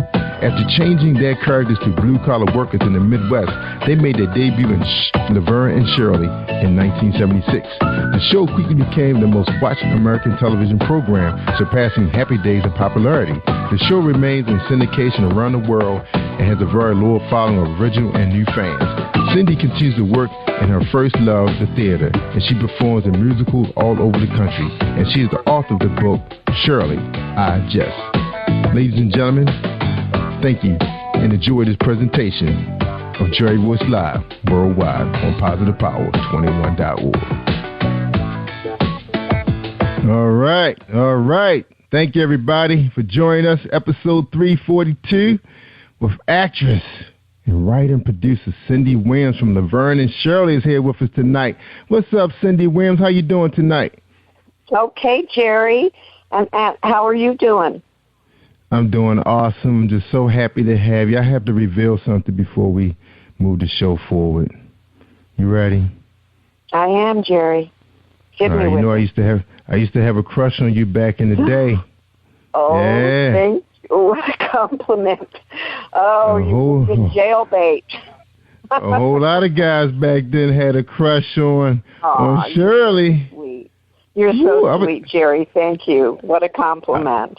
I told a few people, and they said, "Oh my God, I had a crush on her." Yeah, and they were younger than me. Well, you made my day and my night, and possibly tomorrow. That's such a compliment. Thank you.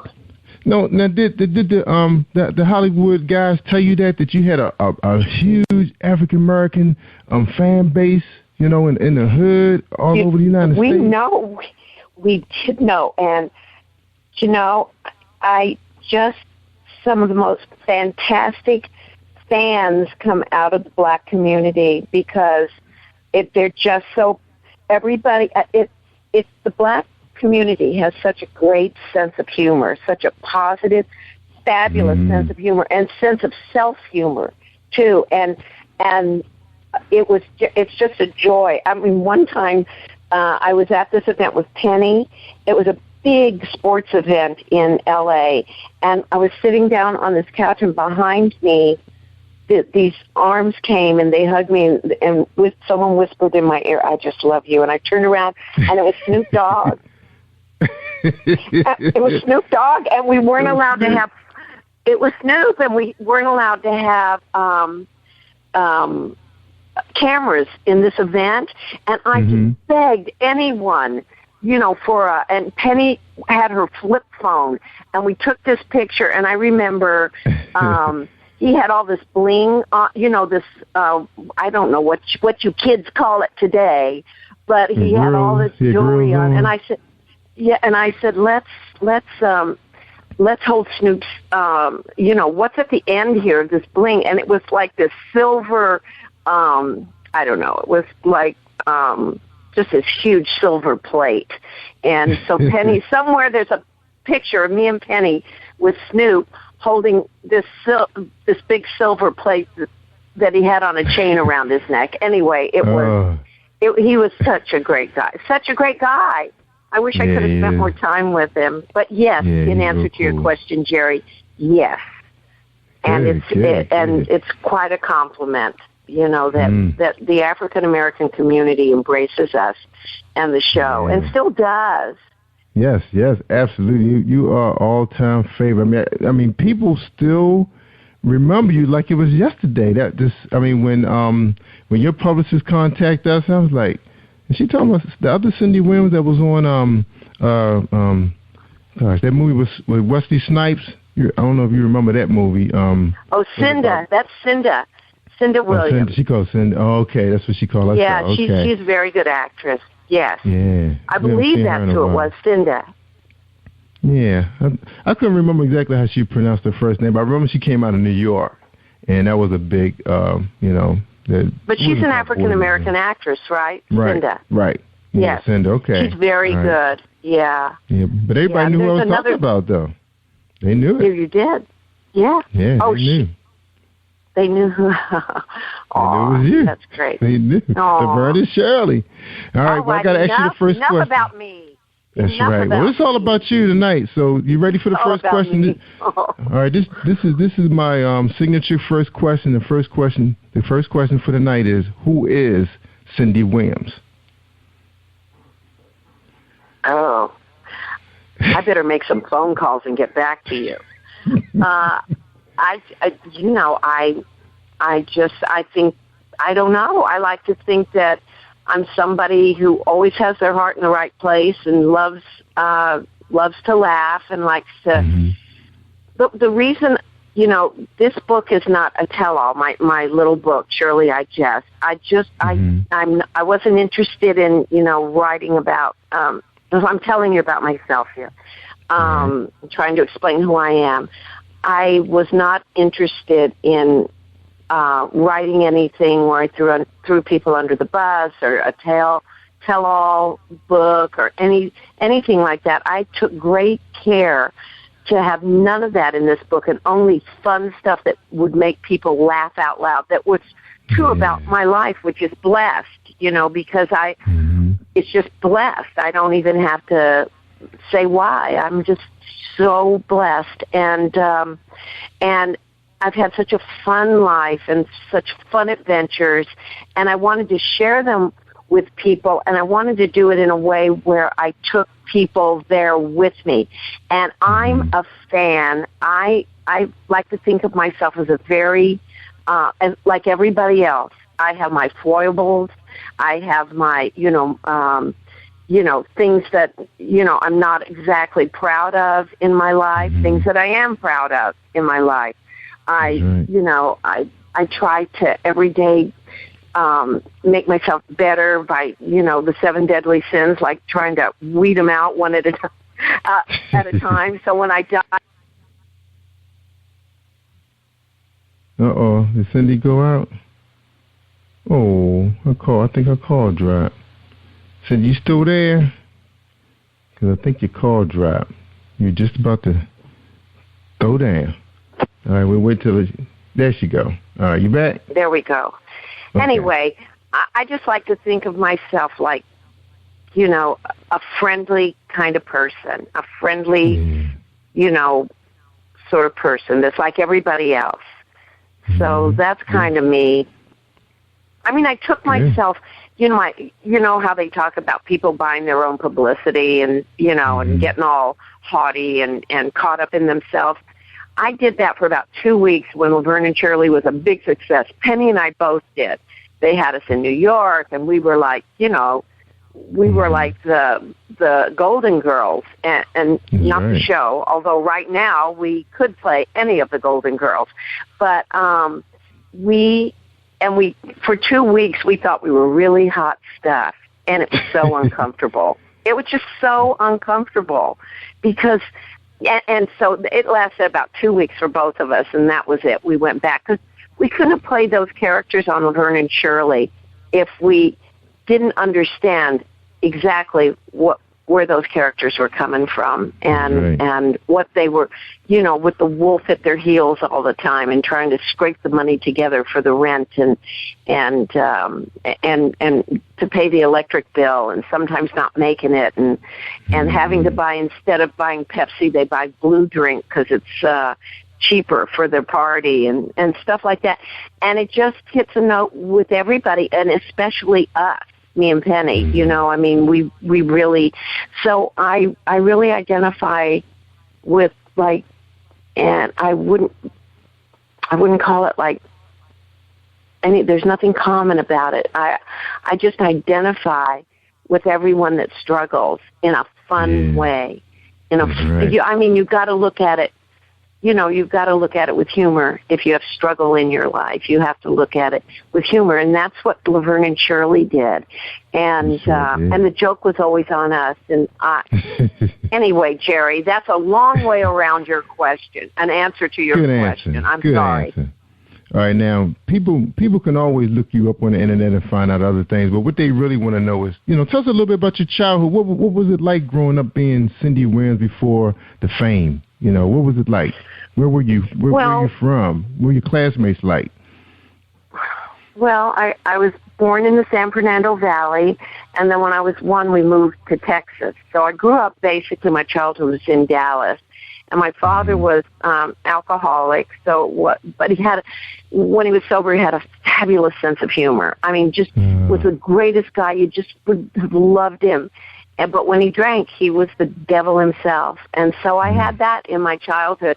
And so when I wrote the book, they wanted me to start there, which I did not want to. But I started there, but I picked out I do touch upon, living that childhood, but I do it in fun terms, in funny terms. And so when people read it, they don't come away going, oh my goodness. So it doesn't take anybody, keeps everybody buoyant. And then when I was 11, we moved back to California, and my grandma was the first one on the street in Dallas to get a TV set. And so I started watching TV, and I started living in those characters and those situations on television. And it was basically soap operas and wrestling back then, Gorgeous George and I Remember Mama and those programs and Lucky Strike commercials. And I was mesmerized by the dancing boxes of cigarettes. And so I started mimicking, I started mimicking that, and then that just continued on. I just kept watching wonderful TV back in the 50s and mimicking. And then in church, when they had the ice cream social, I volunteered to do the talent show and produce it and, gather all the talent. And, of course, star in it, Jerry. And so I did that, and we sold out two big performances, and then in high school, it was just like that from the time I was a kid. I'm sure it's the same for you with your podcast and everything, that you, at one point, when you were younger, you just had an affinity toward it. Oh, yeah. You're right. CB Radio. Remember CB Radio? Yeah. Band radio? That was my thing. Yes. I was like 7th, 8th grade. My parents got me one, and right after I graduated from elementary school, and that got me interested in broadcasting. You're right. All right. There you go. Well, it always starts somewhere like that, and usually when you're young, because you just are drawn to it. It's like God, that's what God intended. And so it just followed suit from there. In high school, I was in the drama, I took drama, and I wasn't a very good student. I wanted to be a nurse, but I just couldn't, biology, I was just awful in it. And I thought, how can I be a nurse with a C average in biology after I've taken it twice? So I thought, who wants that? I wouldn't want a nurse, only got a C in biology. So you said, oops, the wrong medicine. That dream was, pardon? I said, you said, oops, I gave you the wrong medicine. So sorry. Let me put a tourniquet on that real fast so it doesn't get to your heart. Yeah, and that would have been me. And I'm dyslexic and among a bunch of other things. So I just wasn't suited for that. But I'm sure that I'll go back to you again. I'm sure that you thought when you were in junior high and had your CB, I'm sure you thought, this is dramatic, and this is mysterious, and this is adventurous, and my voice, how does my voice sound traveling out there? And I used to think about, as being I wanted to be an ER nurse. I thought, oh, it's so dramatic, flying through those double doors and hearing over the speaker, Nurse Williams wanted an emergency, and that's how, and that's how things begin for kids, and they dream them first. And but I didn't dare dream that I would ever make money on it. My parents were terrified, my mother especially. She said, learn to type faster, become a secretary. And I thought, I'll never type faster. I typed 32 words a minute with 3 mistakes. Nobody's going to hire me there either. I couldn't have even typed up my nurse's notes at the end of the night if I'd become a nurse. So it was just by hook or crook. So I went to the theater arts department at City College, and at Los Angeles City College, which is a brilliant, it has a brilliant theater arts program. And I learned more stage and stage work, which is my first love. And Laverne and Shirley ended up being a little stage show because we would rehearse it for 4 days, and then an audience would come in, and we would present it on the fifth evening in front of the audience, and it was being filmed, but we would start at the beginning and go all the way to the end, so the audience got the gist of the whole show, and we would always, anyway, I hope I answered that question. I'm not sure I did. I ramble on. You did a great job. Great job. But I mean, you answered a couple questions for me because I was going to ask you, did you guys have any idea during that point while you guys were doing the theater, the live performance in front of the audience, that Laverne and Shirley would be so popular, so huge like that, so funny in every family's household? They glued in every day right after school. Did you guys have any idea? No, we went on. We were writers. I write about this in the book. We had been put together as a writing team for this movie, this spoof movie, with other writers, Steve Martin Moe, Harry Shearer, bunch of writers, and we were working on that when Gary Marshall called us and said, I've got these 2 parts of Girls Who Date the Fleet. That's how he put it. Girls Who Date the Fleet. And I want you girls to come over and, stand and play these 2 girls, Laverne and Shirley. And so we said, sure, and we got a week off and went over. Neither one of us had seen Happy Days. And really? But I had worked with Ron, and Penny knew a lot of the people on the set because of The Odd Couple that she had been on. So we went over. We saw these girls as just the cheapest. Oh God, just these gum-chewing, cigarette-smoking. In fact, when we came on in rehearsal, we were smoking cigarettes, and we flicked them across the room. And Jerry Paris, the director, screamed, "Stop! What do you think you 2 are doing? This is a family show."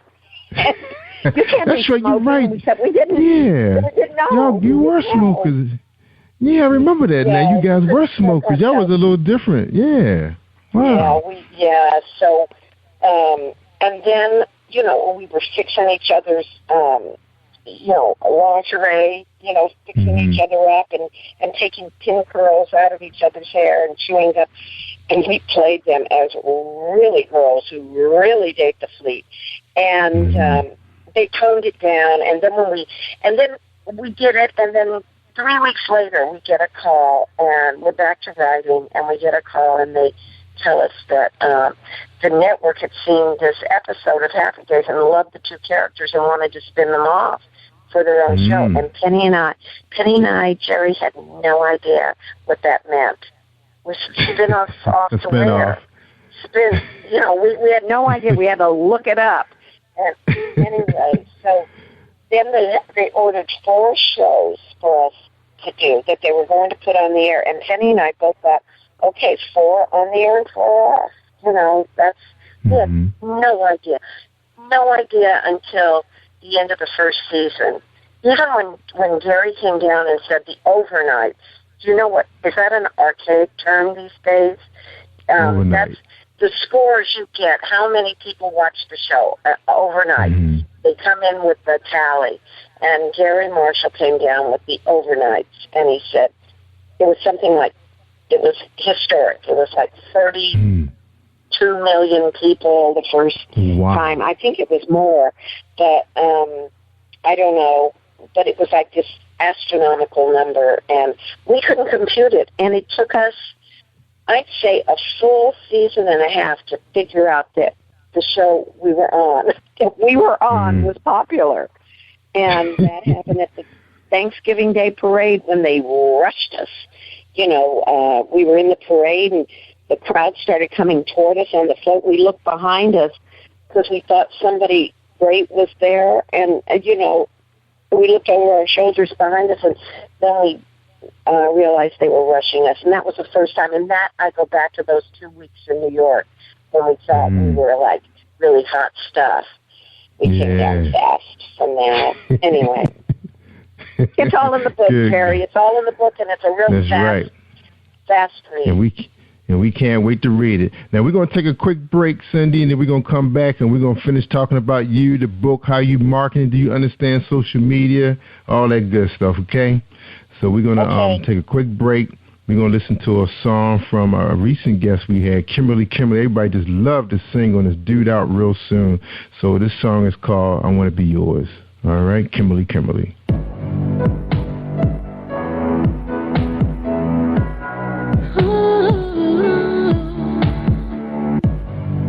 I'm on my knees, it's just you and me, Lord. I'm on my knees, it's just you and me.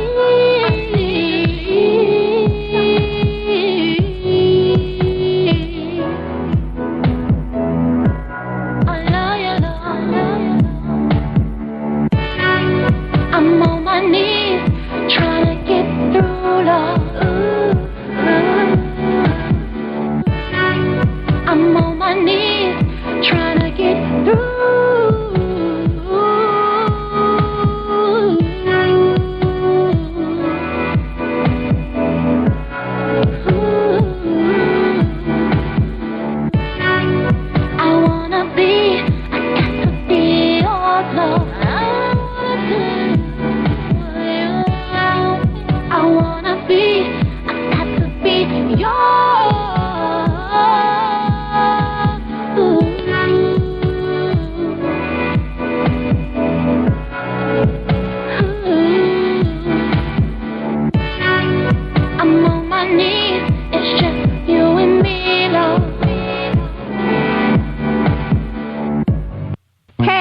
This is Tiffany Boyle, CEO and Editor-in-Chief of Emerge Magazine, the new voice of business.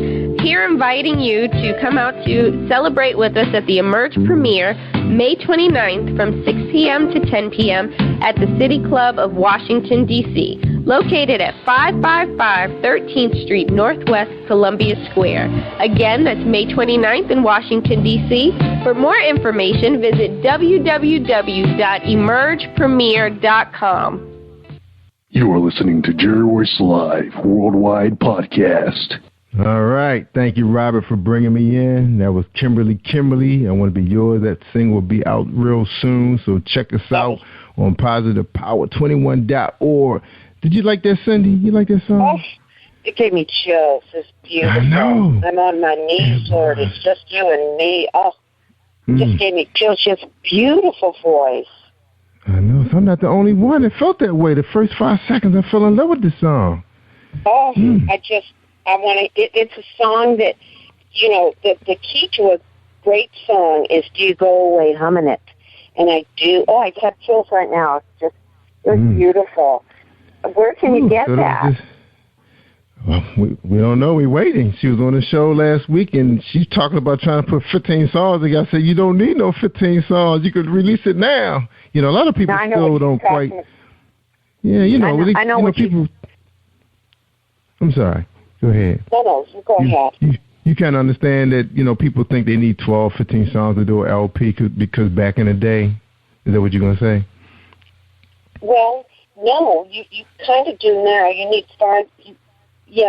My daughter is a singer-composer, and she's in the middle of that right now, so it sounded just like my daughter Emily. Her name is Kimberly. Is that her name? Mm-hmm. Yeah, Kimberly, she calls herself. Yeah, well, she's kind of right about that, and she doesn't want to release it because then people will download it. She releases it over it. She's got to be protected. The music business is so difficult, and a song like that, she's got something there. I mean, she's very talented and beautiful she wrote sentiment it, composed and beautiful. Yeah. She wrote it. Yeah, she composed the music, sat down with some musicians, and was kind of like humming it out what she wanted them to play, and she has another song that's similar to that too. That's really, really nice. So we just can't. I mean, people are asking me at work. I heard the show. Where's the song at? And I said she didn't release it yet. She's just going on shows talking about it, and we just playing little snippets. I'll have to talk to her about that. Yes, you will, Jerry. Yeah, people that going was crazy. Just beautiful, inspiring. I have goosebumps when I think about it. I know. I thought it was just me. Whew. All right. Now we're going to talk exactly about what we're talking about with Kimberly. Now, the internet. How much do Shirley of Laverne and Shirley knows about the internet? Please. I'm totally illiterate. I'm going to invent a thing called an on and off button.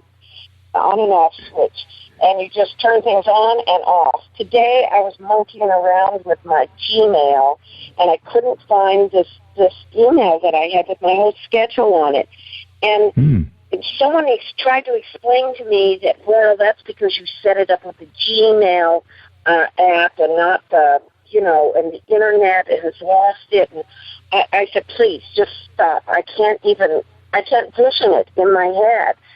What is it, ducks in water that are spinning a wheel or something? I have no idea what this technology is all about. And I'm kind of lost. Like, if you got an email from me, it would be connected onto your email. Wouldn't be any, like a thread. Yeah, they call it like a thread. You see, go by the old terminology, like a thread. So it's like everybody that responds to the email is on a thread. So it's like it just goes down. As you pull it out, more and more emails is connected to it. Just like I had a thread with your publicist. We were going back and forth a little bit. And the hard thing about Gmail, it doesn't really operate like email and Outlook, like Microsoft Outlook. If you have that set up on your computer, like at work, you have to kind of Google the person's name or search their name, and then everything comes up. So that's pretty much how I locate my emails. I just type my own name, and then the most recent stuff will come up. So you may have to do that technique. Yeah. I may have to. Cool. That's what they were trying to explain to me today. But you can't, Yeah, Gmail is tricky. It's not easy. I know what you're going through with Gmail. Luckily, I have my sons around, my daughter. Now, tell us about are your children, do you have children or just the one child? Because you mentioned your daughter. I have a daughter and a son, yes. Oh, good for you. Good for you. So do they help you out with the smartphone and the computer? They try, but then they go, Mom, because I can't catch on fast enough. Mom, come on. Let me show you. My daughter did show me. I'm very good at texting, especially with Siri. And I can attach a photograph now. I know how to do that. Yeah. But I don't know how to attach things to Facebook. I set up this Facebook page. It was great the first 2 days. I had, I was really busy on it. I was having so much fun. Then I had to come and do this play that I'm in, this musical, and I just don't have time to see to it. And those old pictures that are up, I'm kind of embarrassed that I even started, because people must think, what a doofus, she puts this up and promises all these things, you know. See you tomorrow, everybody. There is no tomorrow. I can't even access it, Jerry, to tell you the truth. I don't know how to access it on my iPad. You gotta have the app. You gotta hit that app. Yeah, Facebook app. I thought the app was here, but I don't see it. Yeah, you gotta move it around. It probably moved around. Yeah, you gotta get used to using the desktop. You know, I started out when computers. You know, you had to actually type out the whole command. They call that DOS. So I was actually in the IT for a little while for a publishing company, and I mean, and the guys used to try to sabotage one another by trying to seem like try to make themselves seem like they're the best technician in the computer room, you know, with the manager, because he used this pie system to determine who get the highest raise. So you had to make the next guy look bad. So everybody would write their own macro. So you couldn't access certain things on the computer because you didn't know it or you couldn't memorize it. So when Bill Gates came out with Windows, I was like, yes. So you can't hide anything from me now because it's all on the desktop now, right? Oh, so that was yeah. a good thing. Yeah. And so to get in, I thought it was to get into to go from, I know, it's just a press this and then that if you want that, and I can't remember it all. But Windows does help. Yeah, the best way to remember how to use your computer is to fall in love with a game. Find a game app that you like and play that, and before you know, that's like a teacher. That's like an aid, you know, one of those tools that get you familiar with, you know, sliding your finger across and, you know. Right. So that's the best way to do it. Most people start out by playing solitaire. The next thing you know, they can operate it. Yeah, yes, I've find a seen favorite game. Lots of people. Well, I tried to put up slot machines, but then they wanted me to pay actual money. And I said, no, I won't be doing that. yeah, leave that one alone. That would be dangerous, Jerry. Yeah, that'll take all your money. You'd be addicted. Yes. And it's all going overseas somewhere, and you don't even know where it's going. All right. Help build China. That's right. Build somebody's island. Somebody. All right, well, this was I think you kind of touched on this a little bit early, and we want to ask you about the process. You know, was it a difficult process? Was it hard to decide which stories you want to include in your book, you know, to keep it engaging? Well, it was difficult for me because I had like this cataract surgery and right before I started, and I thought, they said you'll heal in a week. And instead, it was 3 months later. My eyes just closed because I got this terrible case of, you don't want to know, dry eyes. Anyway, but the point is I couldn't open my eyes, so I couldn't write. And it was just, so I lost 3 months. So I wrote the book basically in 3 months. But yes, I gnashed my teeth, wrung my hands, thought I was having a nervous breakdown. And especially, you know, when you write or you journal anything, you go through, and I'm not a journaler, but it's sort of cathartic because they wanted something about my childhood, so I started there. I don't really start the book there. I started in the middle and I go back. But just to go through all that it's a mental challenge. It's an emotional challenge, and I'm glad I did it. And I stuck to my guns, and I'm a very bad organizer, though. If I were going to give anybody advice about writing a book, make sure you map it out and put it on a wall, you know, or a big board on little 3x4 cards. You know, this chapter is about high school, and this chapter, and then you can move them around in the order you want. And but I had to learn that, and I learned it the hard way. And the way I wrote was not on the computer, as you might guess, Jerry. It was pen to paper. Well, some people do that because I get a lot of people who were just released from prison that are now, you know, published authors, and they didn't have the opportunity to type their stories up on computers. They had to use whatever paper and little pencil they would give them. So you're not the only person out there doing it. Yeah, and some of them are bestsellers right now on Amazon. And speaking of Amazon, now your book is on Amazon. People can get the book. Now, is the book available right now? Because I know sometimes people do pre-orders. Is it available right now? Yes, it is. It's available right now. They're going to do a big thing at Amazon in the middle of the month. I don't even know what it means. It's something with the front of the store, and they put your book on a table that everybody buys for that position, I guess. But anyway, they picked me, so I'm very happy about that. I have no idea where to get the book. The publisher sent me some, and that's all I know. And I'm in Michigan right now, and they're back home, in Southern California, in a box.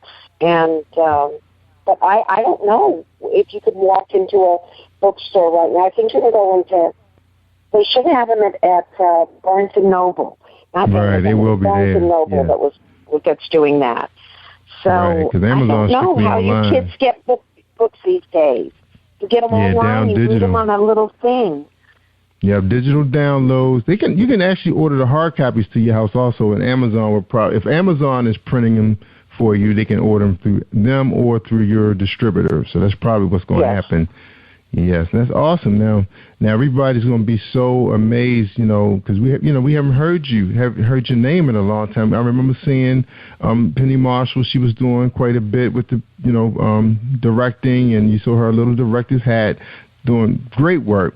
Where were you doing that time? After of course your show was still running, but what was Shirley doing? Well, where was she? I started my family, and I just sort of stuck to that. I did produce Father of the Bride, and I talk about that in the book. What else have I done? And I've done a lot of theater, which I love doing, and that's just sort of where it's fallen, where my career has taken me, and I love it.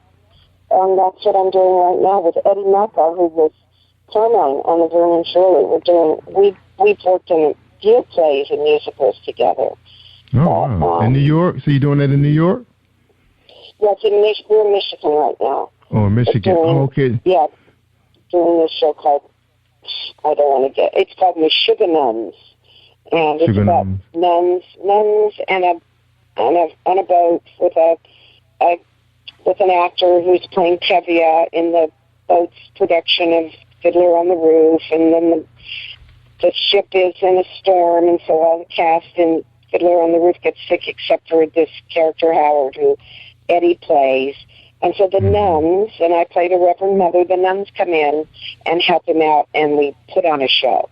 And it's one of Dan Goggins' shows, and it's a lot of fun. A lot of fun. Is it traveling? To do.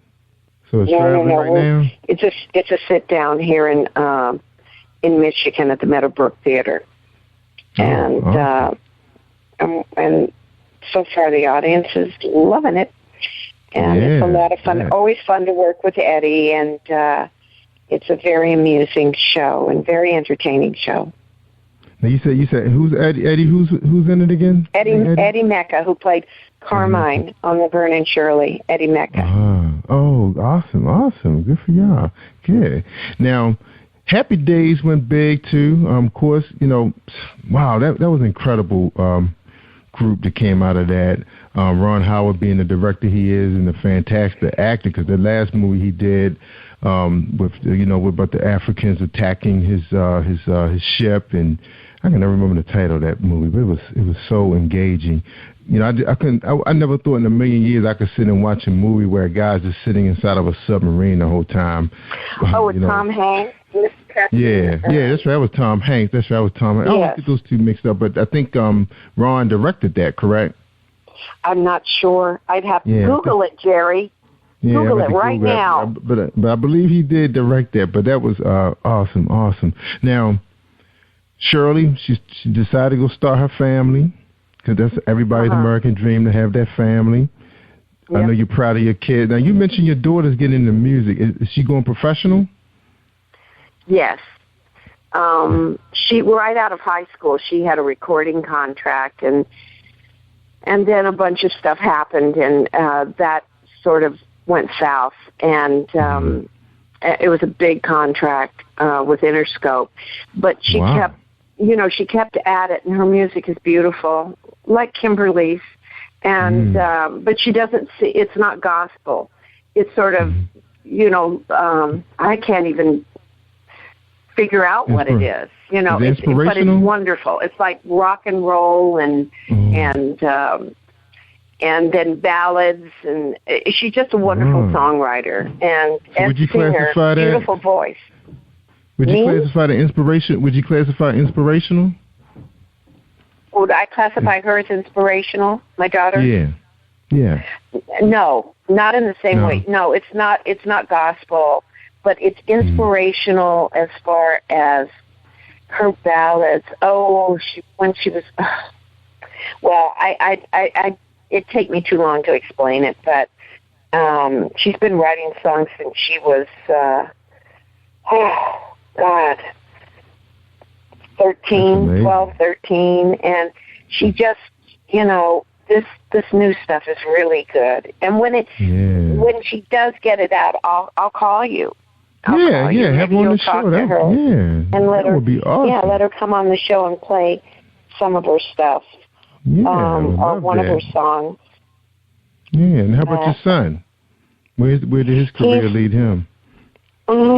He's a musician also. I have 2 musicians. Someone asked me today, do you have grandchildren? I said, oh, no, my kids are musicians. I don't want them to have any children yet until, no, because I'll end up with them. I'll have all the kids at my house. So he's a wonderful drummer, guitar player, and he's wonderful in his own right too. And so is he playing with a band? He's with a band? He has. He's toured with a band. God, I can't even remember what the name, Blue Jungle.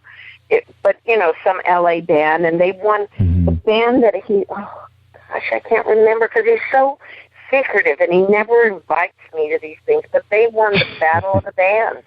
They were the number 1 band in L.A. or in the West Coast. I don't even know. He didn't even tell me. It's like one year he won the big Halloween contest with his... Anyway, I don't want to go into that. It's like a family joke. But Zach gets all these little awards, and he collects them all, and then he tells you 10 months later that he's accomplished that.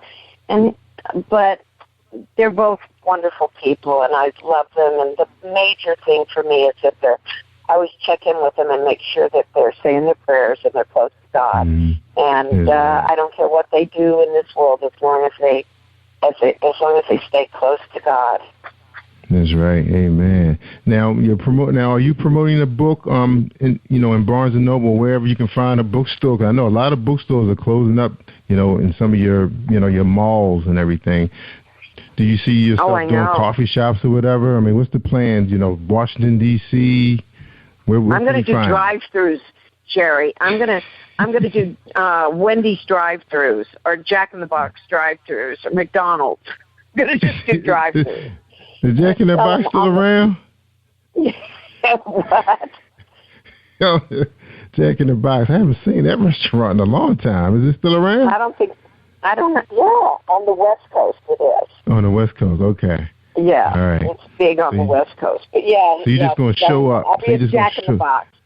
So you just show up at a restaurant, and people could just find you sitting there eating a Wendy's burger with your books with you. And they say, hey, I recognize her. That's right, with a stack of my books and a pen, and I'll be happy to sign the books for them and do a little reading there in Wendy's. Oh, that'd be awesome. And people start texting, and guess what? People start inboxing their friends on Facebook, and the place probably jam-packed. You could do that. You could do that. Who could stop you? You Cindy Williams.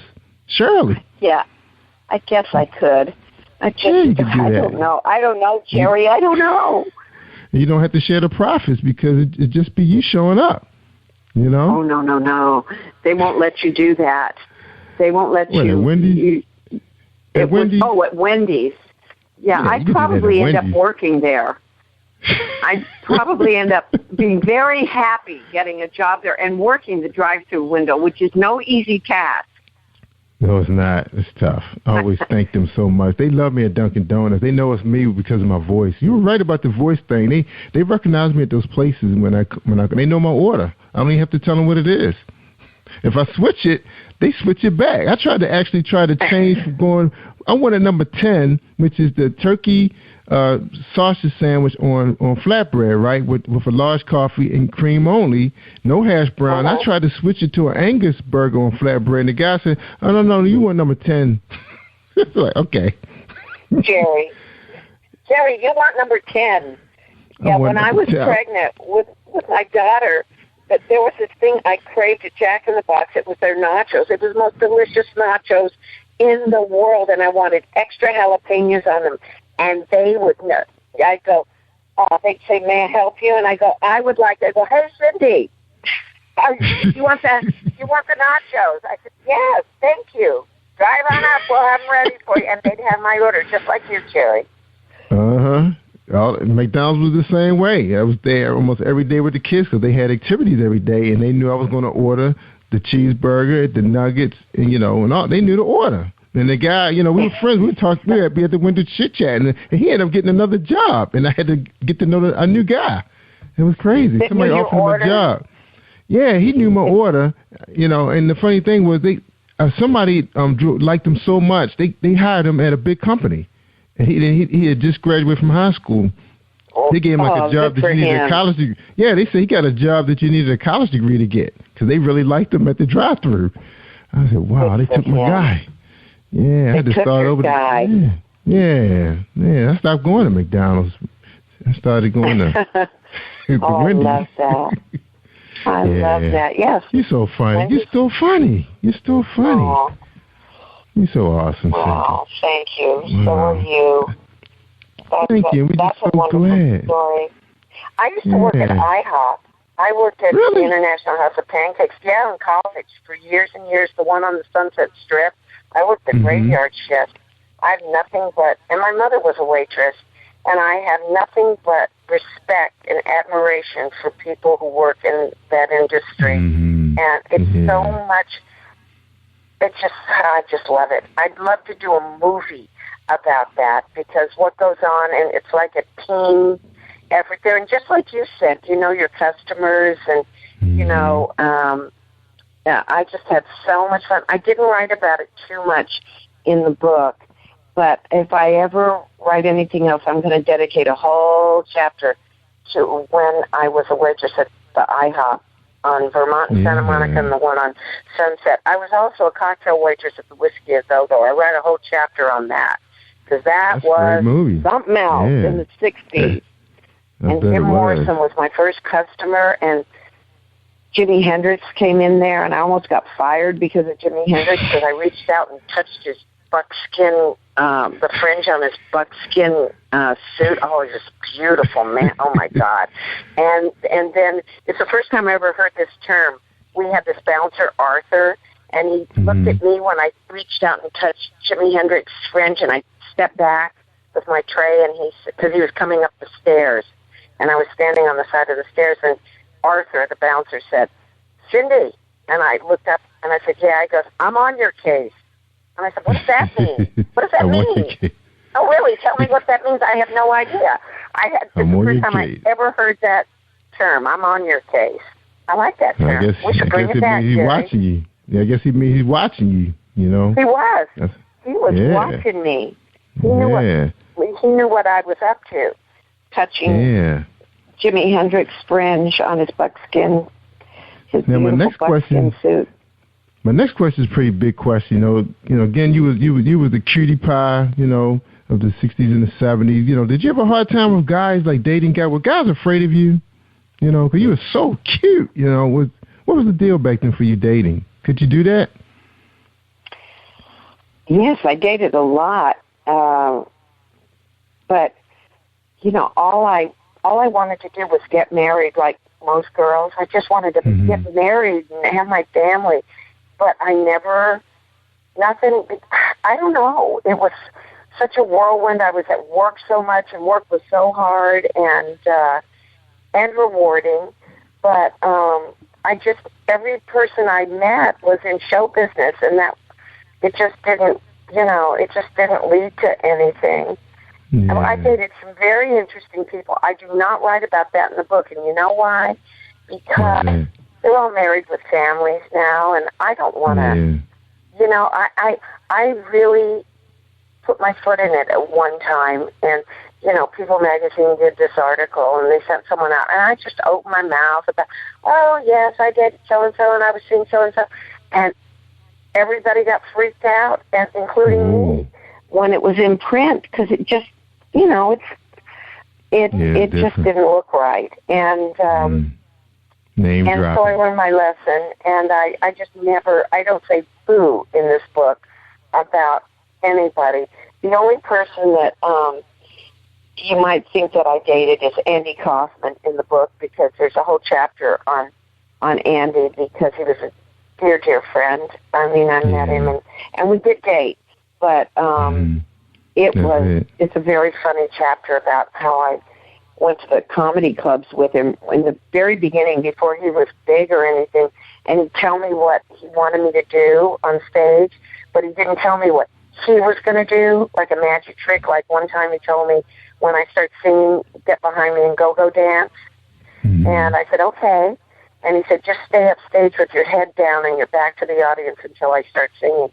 And what he did at Caroline's in New York was or maybe it was Catch a Rising Star, I don't remember which comedy club, but it was a midnight set. And he started reading F. Scott Fitzgerald, Tender is the Night. Or maybe it was The Great Gatsby. I don't remember, but the crowd went crazy. They told him to shut up, booed him, and told him to get off the stage. And I'm standing there, and I'm scared out of my mind now, thinking they're going to rush us stage and kill us both. And he said, and so then he says, "Oh, you don't like literature, huh?" And they go, "Well, get off the stage." And, well, maybe you want something else, like entertainment. They go, "Yeah, we want entertainment." And he goes, "Well, maybe you want me to sing for you." And they go, "Yeah, sing for us." And that was my cue. And so I come downstage and I stand behind him, and he goes, "Okay, I'll sing." He slams the book shut and he proceeds to sing Oklahoma. You know that song, Oklahoma, when the wind comes traveling. And I go dance behind him, and their mouths, their jaws dropped. So did mine, except I was dancing. I was doing the jerk and the hitchhike and the swim and everything. And I couldn't believe he did that. But it was so much fun. It was so much fun. It was so mirthful. That's right. That's what it's all about. Yeah. And speaking of your fans, now, when people know, you got the book out now, what are people saying? When are they so relieved that you're doing well, and they just so happy for you? That's what you're getting back from fans? Yes, because the fans of Laverne and Shirley are the most loving, fun-filled, wonderful human beings. And they I don't know, it's like a mass of consciousness that just wants the best for everybody else. That's how I see our fans, and that's why and they're always happy to see me, and I'm always happy to see them. We're like cousins. That's how I treat everybody who loved that show. It's like a cousin, like a first cousin. And I'm just so blessed like that it was such a mirthful show. And that's why I wrote a happy book, a book that'll make people happy when they read it. And hopefully laugh out loud. And but that it's true, and everyone is happy for me, and I'm happy for them. And it feels so good, doesn't it, when you're happy for somebody else's success, truly happy for them, because you share it with them. Because it's, it's all gifts from God, and He just chose different people to give different gifts to, and you have to acknowledge that. My friend Lynn Stewart, she's my best friend, and she was Miss Yvonne on Pee-wee's Playhouse. I don't know if you ever watched that. But we were in school together, and then we started, professionally acting, around the same time together, and we traveled that whole path together. And when she'd get a job and I wouldn't, or I'd get a job and she wouldn't, we called it our emotion, our feelings, we called happity. Because you were happy. I would be happy for Lynn and get to pity myself a little bit. But I'd have to be happy for Lynn. And she would do the same for me. And you practice that, and then there's no jealousy, no envy, Yes. Just love and happiness, and you share in their success and their happiness. That's a good friend. That's a good friend. Yeah, because I was going to ask you, something a little bit about that, like, getting your big break. Did you ever think it would happen to you, or it just happened? You wasn't even thinking about it because it happened so fast. That happens to some people. Things just happen for them. It was like lightning in a bottle. I didn't know what I was going to do when I left college. I just had youth and enthusiasm, and I've been taught theater, taught stage, and I was full of confidence, and I was happy in my waitressing job, and I just said to myself, I'll be in the right place at the right time someday, and it'll all happen. And it did. It happened like that, Jerry. And it was, and there's a lot of praying going on, believe me. And just like Kimberly's song, it's just, I'm on my knees, it's just you and me. And there was a lot of that. But I always felt good, and I always felt blessed, even when I had nothing. I remember one time I should have written this in the book. I lived in this little room in this house, and we had shared a bathroom. There were 8 bedrooms in this big old house. We called it a hippie house, but and this is when I was waiting tables, and I had this tin foil that somebody had given me a piece of chocolate in, and the tin foil was on this dresser. I had this tiny little room, but there was a window, and when the sun hit this tin foil, it glistened, and it was like a rainbow of light that made me so happy. And I thought, I don't need a diamond or any kind of jewelry. Look how beautiful this tin foil is. And I remember thinking, that's what the world is. It's all there for everybody, whether it be a diamond or tin foil. And I always think of that tin foil. I wish I had saved it. That it was like thin and pink, and when the light hit it, it just glistened. And I thought that would be a children's book. Someone has a diamond and someone has a little piece of tin foil, and it glistens and shines and dazzles just as brilliantly as the diamond. And that's I don't even know how I got on that, but I'm just grateful for everything. That's right. Yeah, you sound like, just looking at you on TV, you did come off as a happy person. It's like you never heard any real negative press, even though, it's not like nowadays, you sneeze and people know about it, they tweet it. You guys were awesome coming into our households, gave young ladies an opportunity to see what it's like to, how to carry yourself, working girls, doing your thing. And of course, Happy Days was the show for the guys because of the Fonz. Everybody was cool and wear a leather jacket. That was such a big influence on the African American community as well. And I remember guys actually were taking guys' jackets back then. That's when the bullying really took effect. They think they're being bullied now, man. Just imagine coming home without your leather jacket that your parents, took their hard-earned money to buy. So, here. Yeah, it was rough back then. Henry wouldn't like that. The Fonz wouldn't like that. Yeah, I know. The Fonz. He was the man. He was like the Don Johnson of the 70s. Yes, Fonz. He was. The coolest guy ever. Yes, he was. The Fonz. Yeah, he was something else. Henry. Isn't it funny how that character and how Henry imbued himself with that character, and everybody felt that character. They felt they were part of that character. See, that's when it's magical.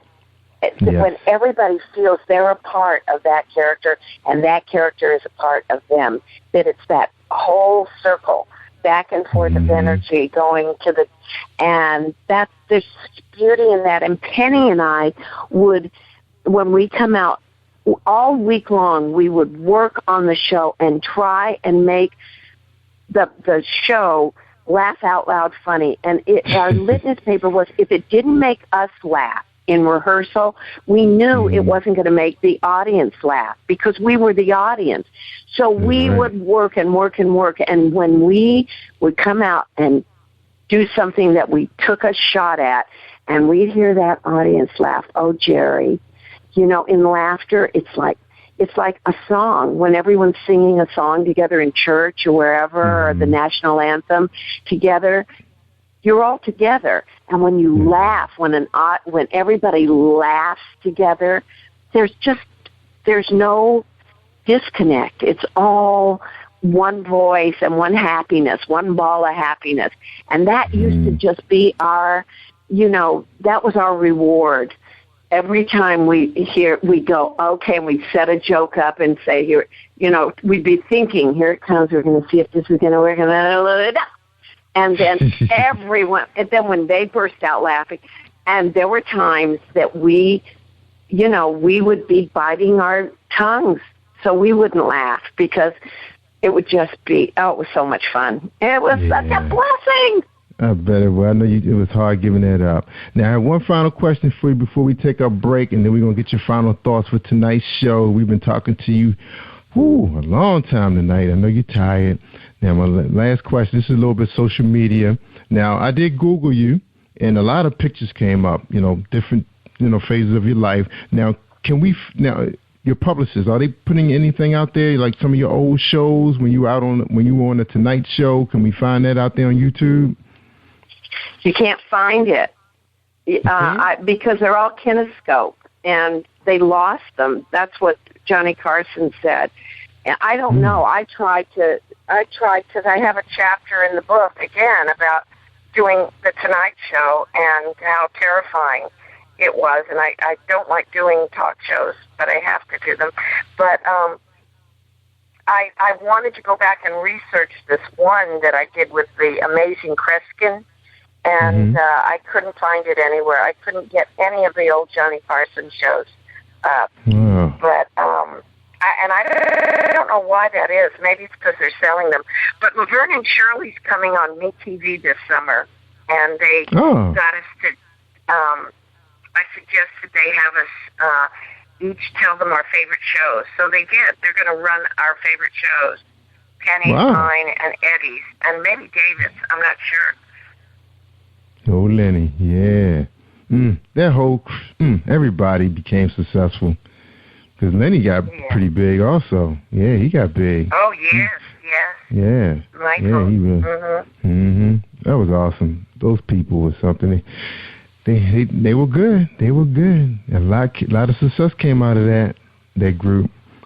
Happy Days. Spin-off. Now you know what a spin-off is.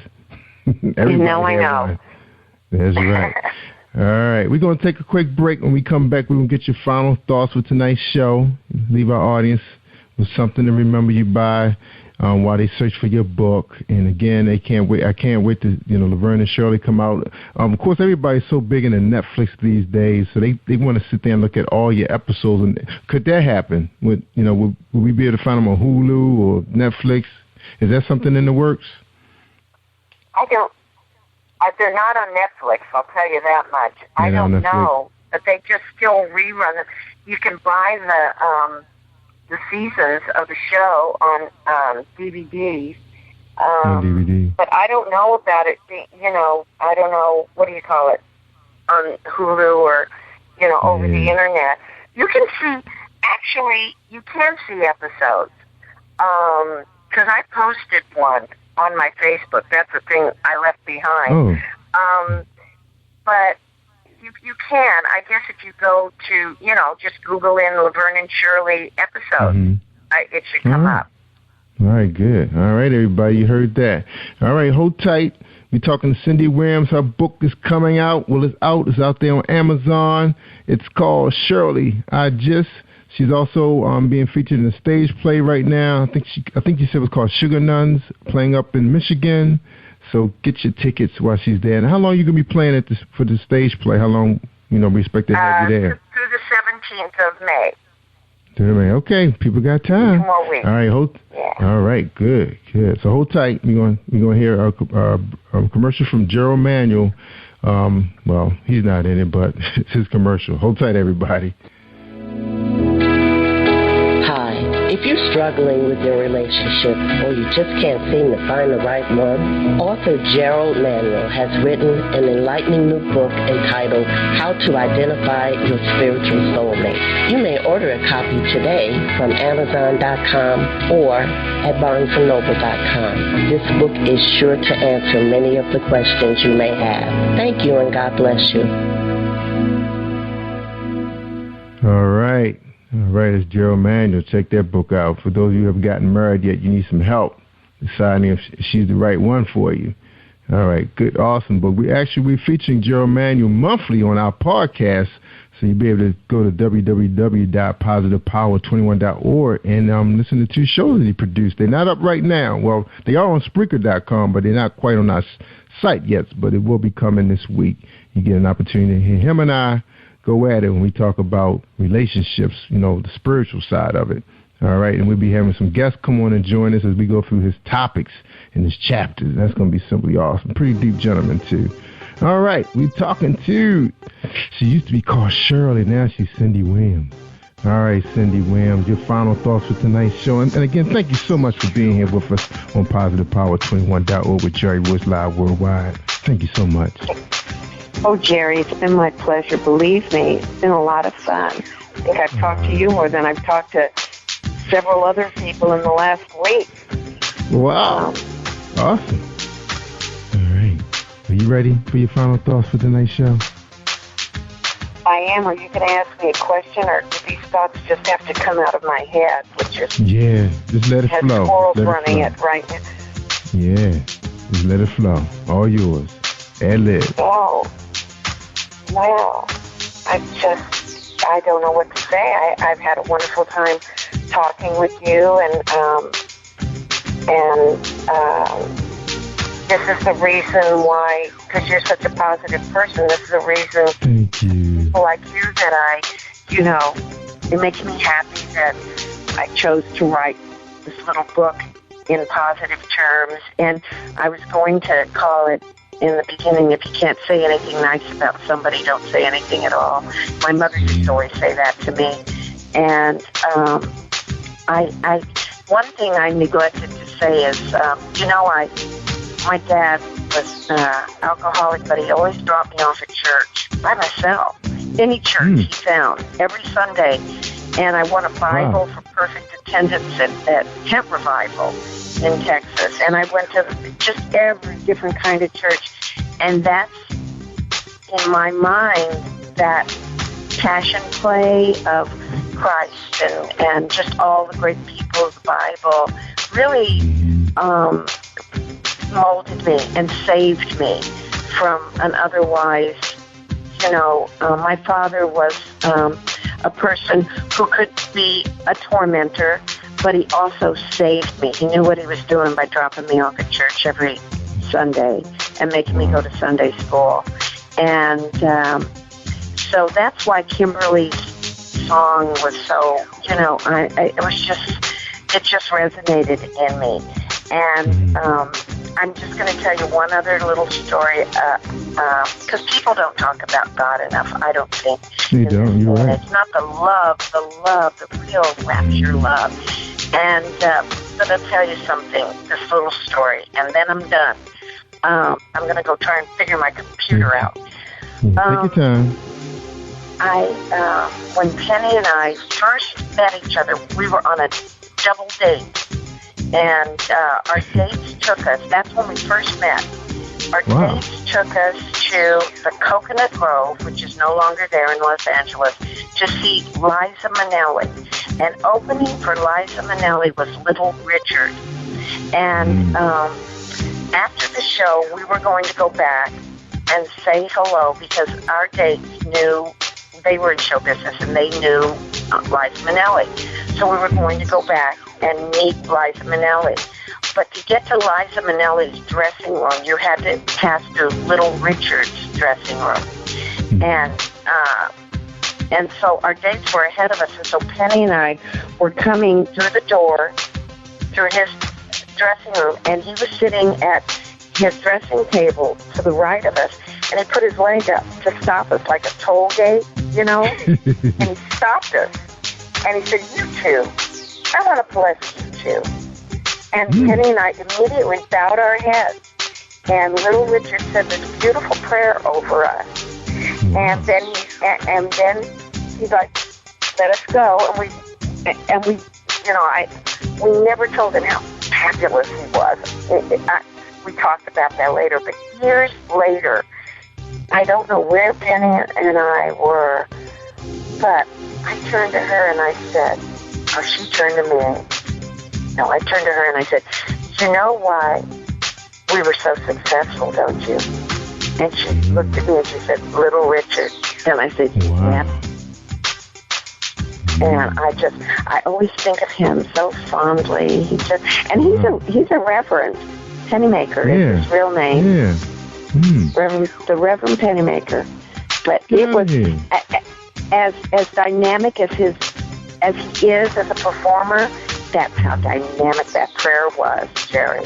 And I just always found that so marvelous. But then he said that prayer. Look him up. He goes, you too. I want to bless you too. And he said that beautiful prayer over us. Anyway, I thought that was an interesting, lovely little story. And that was awesome. Love that story. Yeah. God anyway, first. God first, always. Always God first, above everything. That's right. And he's the go-to, no matter what. And he will always answer your prayers, always, in one fashion or another. If you're really talking to him, if you're really, like Kimberly said, you and me, I'm on my knees. And you don't have to be on your knees, but it helps. Couldn't wait. Yeah. But you can talk to him anywhere, anytime. I wish if the whole world knew that, you know, and believed that, or knew that, then it would be we'd be back to Eden, you know. It'd be such a beautiful, beautiful place. But it's broken into such factions that sometimes, you know, sometimes you get weak and you know, anger shows its ugly head and all the, you know, we have a song in this show that I'm doing about the 7 deadly sins, and it's like I can count them off, the ones that, you know, I'm guilty over here, except for murder, but, you know, so, but if you think about it, if God created everyone in his image, he must have a fantastic sense of humor, and he must be able to sing like nobody's business. And if you think of everybody's gift that they have in the world, and you think God created us in his image, then we have a little bit of that he is. And so imagine his sense of humor, Jerry. Yeah. Laughter all and the time. You have to apply to that also when you're praying or you're talking with him. Anyway, that's about it for this old gal. Awesome show. Now, I have to reveal one other thing too. You know, I got a little bucket list too, so I can check your name off now. So I had Bunny DeBarge, if you remember her, Elder Bar's sister. I had a question from her. I had Bernadette Standis a couple of years when I first tried podcast, and I had her on here from Good Times. And then I had the great and awesome Cindy Williams. All right. Oh, Jerry, you're so sweet and kind. Thank you. What a compliment. This whole show has been a compliment. Thank you. You're so wonderful. Thank you. I hope you get a gazillion listeners. Yeah, that's right. We can use them to help our sponsors out. That's right. But the main thing is we sharing information that can help someone who's aspiring to be an actor or actress. And you talked about your children being in music. Everybody's aspiring to be a musician or a singer. So, you know, that was good things to hear. You know, your family's involved heavily with the arts. That is awesome. Yes. You're supporting them. That's the main thing. You're supporting them no matter what. So you want grandchildren, right? Later on, as soon as they're able to support them themselves. Yes, I do. You will get them. Oh, good for you. And we're so happy about you. And we're so proud of you. We're glad you're back among us. You know, this book, I can't wait to read it. I'm looking forward to it. And good luck with the play. And we hope that they have an opportunity to record that so the world can see it on Netflix or someplace. So that, bring that up. Maybe that'd be a way for everybody, to see you at work again. It's really popular right now. Maybe they can figure out that on and off switch and send it out there into the netherworld of what you guys know to be the internet. That's right. Awesome. All right, Cindy, we're going to get out of here. Cindy Rams, a.k.a. Shirley. And by the way, what was Shirley's last name on that show? I remember was it an Italian name? Feeney. It was Irish. Feeney. Shirley. Feeney. That's right, it was Feeney.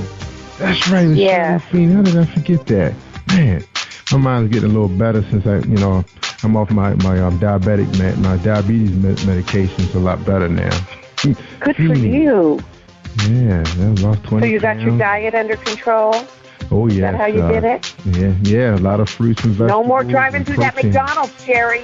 No McDonald's. They don't see, the kids don't even like McDonald's anymore. That was a good thing. They like Chick-fil-A. Chick-fil-A, is that what it's called? Chick-fil-A. That's what they like. Chick-fil-A, yeah. Yeah, that's their spot. All right, we're going to get out of here, and you hold tight for a second while I sign everybody off. All right? All right, Jerry Royce. Now, Jerry Royce Live. That's right, Jerry Royce Live. Look, see, I tell them all the time, they want to hear the good stuff, the real good stuff. They got to tune in to Jerry Royce Live worldwide on PositivePower21.org because they get a chance to hear shows like this, an opportunity to hear how well you're still doing.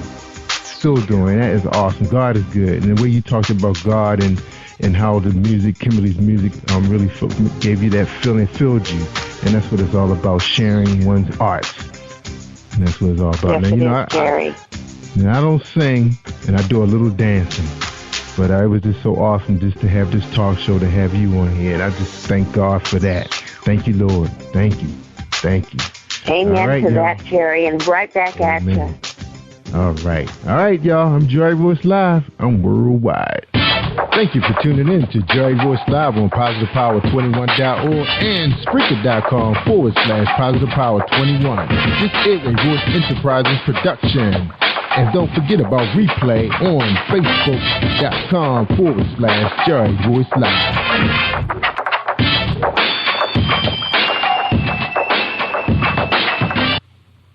All right, y'all. Y'all share this show. You are listening to Jerry Royce Live Worldwide Podcast.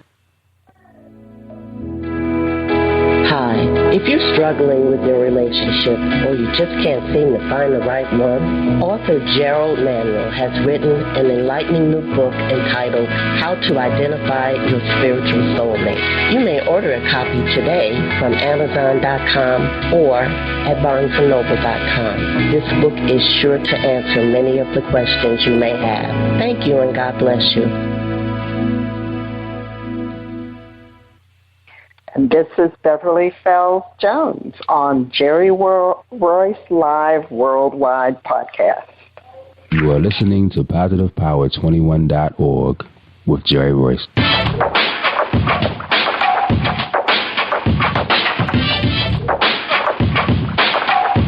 What up? It's your boy Kano Kingston. Hi, this is Angel Sessions. Hey, this is Scott. Hi, I'm Teresa Powell. Hi, Jerry. This is Iowa Sandro Carter. Hi, this is Phil Powers. Hello, this is Teresa Bobby with Jerry Royce Live. Hi, I'm Philip Barron. I'm live on the Jerry Royce Show. Hey, what it do? It's your boy Houston the same. Peace, this is Dahlia the poet, spoken word artist. Hello, this is Ramon Marquis with Jerry Royce Live. All right, everyone. You got Robin in, and I'm keeping it live right now on Jerry Royce Live. Hey, what's going on, everybody? What's up? This is a award-winning podcast with the greatest podcast on earth. Thank you for stopping by. I'm your host, Jerry Royce Live Worldwide on Internet Radio, where you get your positive on. So when it's all positive, it's all power. That's positive power. This is a worldwide podcast for growth, wealth, and success. Thank you.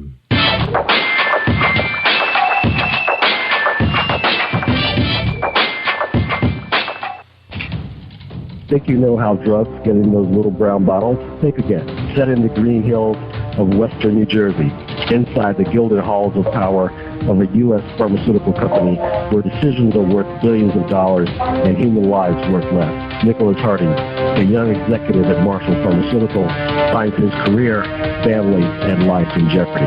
The Farmhouse, a suspense thriller novel by Bill Powers, published by Donna Inc. Publications, available at Amazon.com or DonnaInc.org. Go to Bill's webpage at www.author.BillPowers.com. Are you looking for the next great read? A book filled with love, passion, betrayal, and intrigue. The award-winning novel, Season of Change, by Tamika Patrice Kane is sure to satisfy your literary sweet tooth.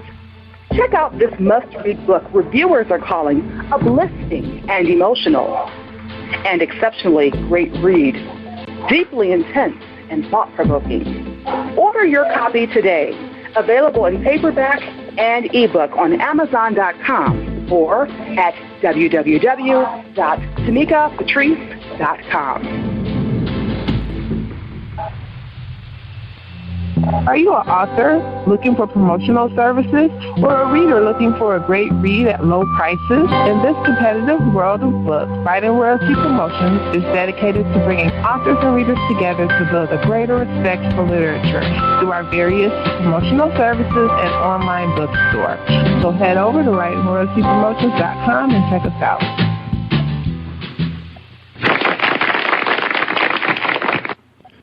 Thank you, everybody. Thank you for joining us and welcome to PositivePower21.org. I am Jerry Royce, live worldwide, and you're listening to episode 341.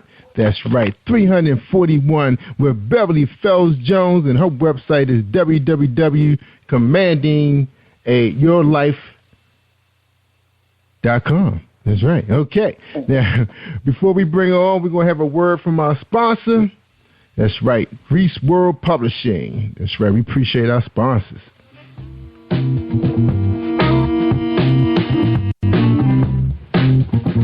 Are you an avid reader of urban fiction, looking for drama, suspense, and more? Reese World Publishing is dedicated to bringing the world's best literature to our readers. Urban fiction, erotica, sci-fi, mainstream fiction, and children's literature are just some of the genres produced by our diversified family of authors. You can reach us on Facebook, Twitter, Instagram, and at our website, www.reeseworldpublishing.com. You're listening to episode 341 with Jerry Royce Live Worldwide and author. You're listening to episode 341 with author Beverly Fells Jones. Beverly Fells Jones has had major success within the corporate world and as an entrepreneur. She has written and developed training courses for Fortune 500 companies and facilitates the advancement of individuals by the thousands worldwide. As a life coach, trainer, presenter, and author of 2 successful books, Beverly helps you learn and apply an active meditation technique to your life desires, enabling you to realize real change, mentally and physically. Using a proven process that taps into the alpha and theta brain wave states of mind, you learn how to become the master of your own destiny. Beverly helps to empower you to change your negative mental programming, replacing a negative voice with a neutral voice, thus programming your mind towards success and opening your potential to create a new reality for yourself. Within a short amount of time, you begin to live life from a completely new perspective, naturally and easily. She helps you find and negate self-sabotaging behaviors that keep you from your success. Ms. Jones is a certified hypnotist, certified one command practitioner instructor, theta healing practitioner, and certified silver ultra mind ESP instructor, and she holds certifications in the myriad of subject matter. Ms. Jones graduated from Dallas Baptist University with a BS and MBA. Ladies and gentlemen, we present to you on Jerry Royce Live Worldwide on PositivePower21.org and our smartphone app, Spreaker.com/PositivePower21, Miss Beverly Fells Jones. We hope you enjoy this presentation. All right, ladies and gentlemen, we bring you Beverly Fells Jones. How you doing, Beverly? How you doing? I am doing fantastic, Jerry. This is a great day, and thank you for having me on. My pleasure. Welcome back. Your second round with Jerry Royce. Yeah. All right. Glad to have you back. We had such a good time. I learned so much from you the last time. We had to have you back. I was so glad we was able to talk a couple weeks ago, get you back, because I know you're always doing big and better, exciting things all the time. So we have to share that with the world. So they know how to, control their actions, and their mind. That's right. Don't let nobody else do it, right? Absolutely. All right. Okay, well, my first question always is, who is Beverly Fells Jones?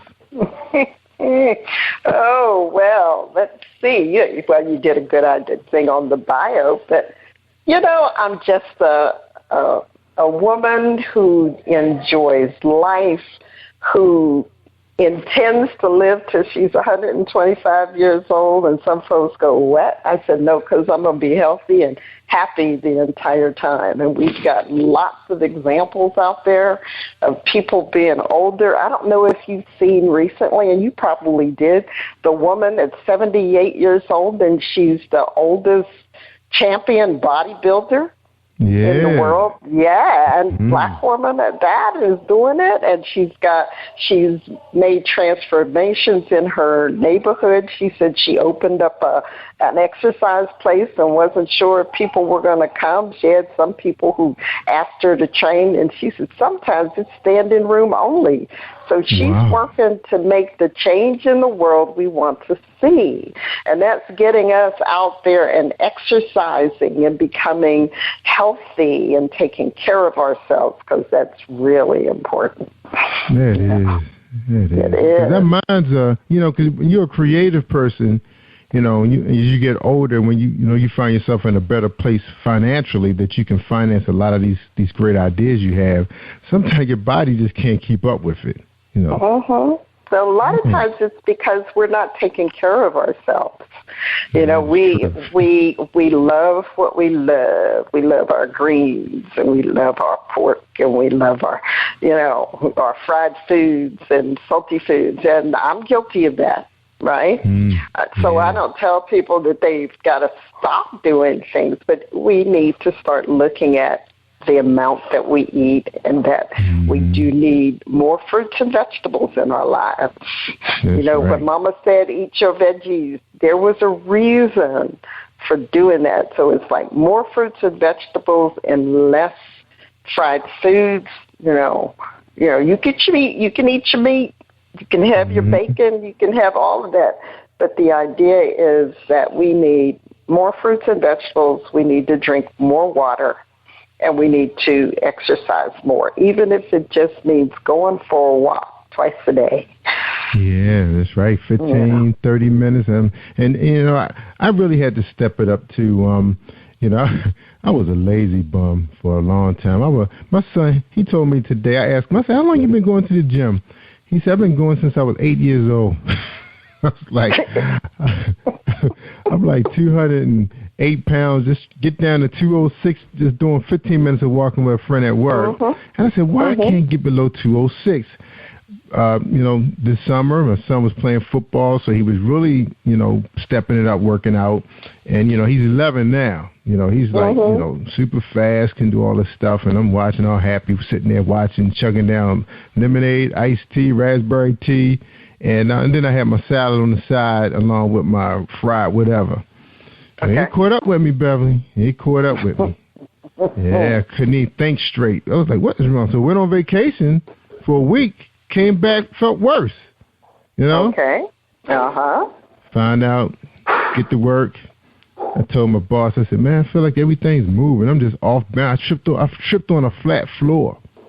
So I went to the nurse, find out that my doggone blood sugar levels off the roof. And she said, whoa. She said, that's crazy because your vitals are good, So that's when she decided to check the, my blood sugar level. And that's when she said, we got to call your doctor. We got to get you out of here. So next thing I know, I'm on insulin and 2 or 3 other pills. Oh, goodness. Yeah, and she said the good thing she said was, exercise and changing your diet will help. She couldn't give me any names of any people that had helped because she didn't know anybody that was doing it right. And guess what? I came back I came back to see my doctor. I ran out of meds. This was in September. Ran out of meds. Went to go see my doctor in November because she wanted to reevaluate me. Found out she left the practice. Nobody would tell me where she had went. I thought she went back home because she was from India. So I'm talking to a coworker, and she recommends a doctor, good doctor. Just came back, moved here from Long Island. I said, oh, that's awesome. It'd be fun talking to her. You know, my grandmother from the area. I know everybody. She checks me out. She said, wow, check my blood level, come back, and they give me a call, say, you don't have to go back on the medicine. Everything's fine. You're good to go. No diabetes. I was like, what? They said, what you do? I said, well, I walk up a 15 flight of steps every day. Because my family from the country of Maryland, the southern part of, they call it Eastern Shore, eastern part of Maryland. All right. And we used to eat tomatoes and cucumbers without being in the salad. I eat like an apple, so I'll be taking down tomatoes and cucumbers, and once in a blue moon I dip it in some vegetable salad dressing. I was really good about not overindulging in the salad dressing just because it's supposed to make your vegetables taste better. But I figured once you leave that sugar alone, everything starts tasting better. Absolutely. Yes, I'm here. I'm 190. Holding tight since November. That's right. In essence, you got rid of sugar. You eliminated got rid of the sugar in your life. The bread. And the bread, yes. White rice, and white potatoes, French fries. Yeah. Oh. And I look good too. Yeah. I look good now. They think I'm in my 30s now. Hey, that's a good thing, right? Moving around but good. The idea, but the idea is, and I'm going to say this because it's been written, and it is that the diabetes diet keeps you diabetic. Really? Because of the fact that it still has you eating lots of carbs, and it has you eating these things. Now, there's a couple of people. One is a Dr. Furman, Furhman, or Fuhrman,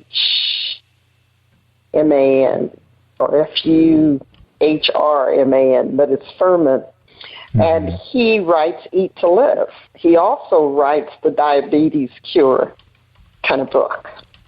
And he has you eating a pound of fresh vegetables a day and a pound of cooked vegetables a day, but it's steamed, not a lot of oil.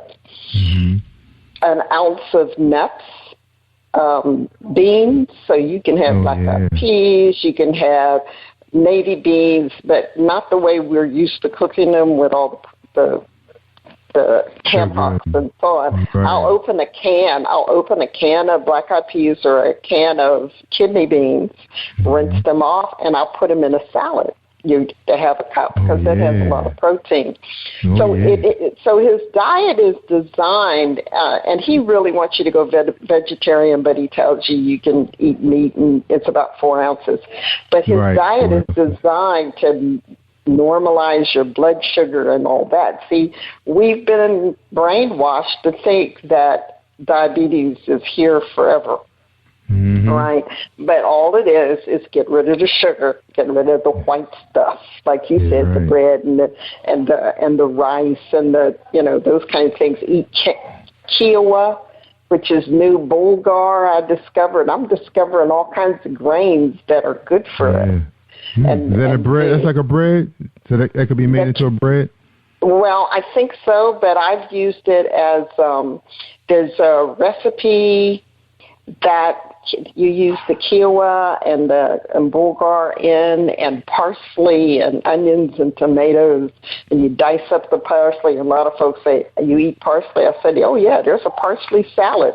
Yeah, you look it up on the internet, and it's basically that, and it is really good for you, and the grains are good for you, and chia seeds and all that good stuff.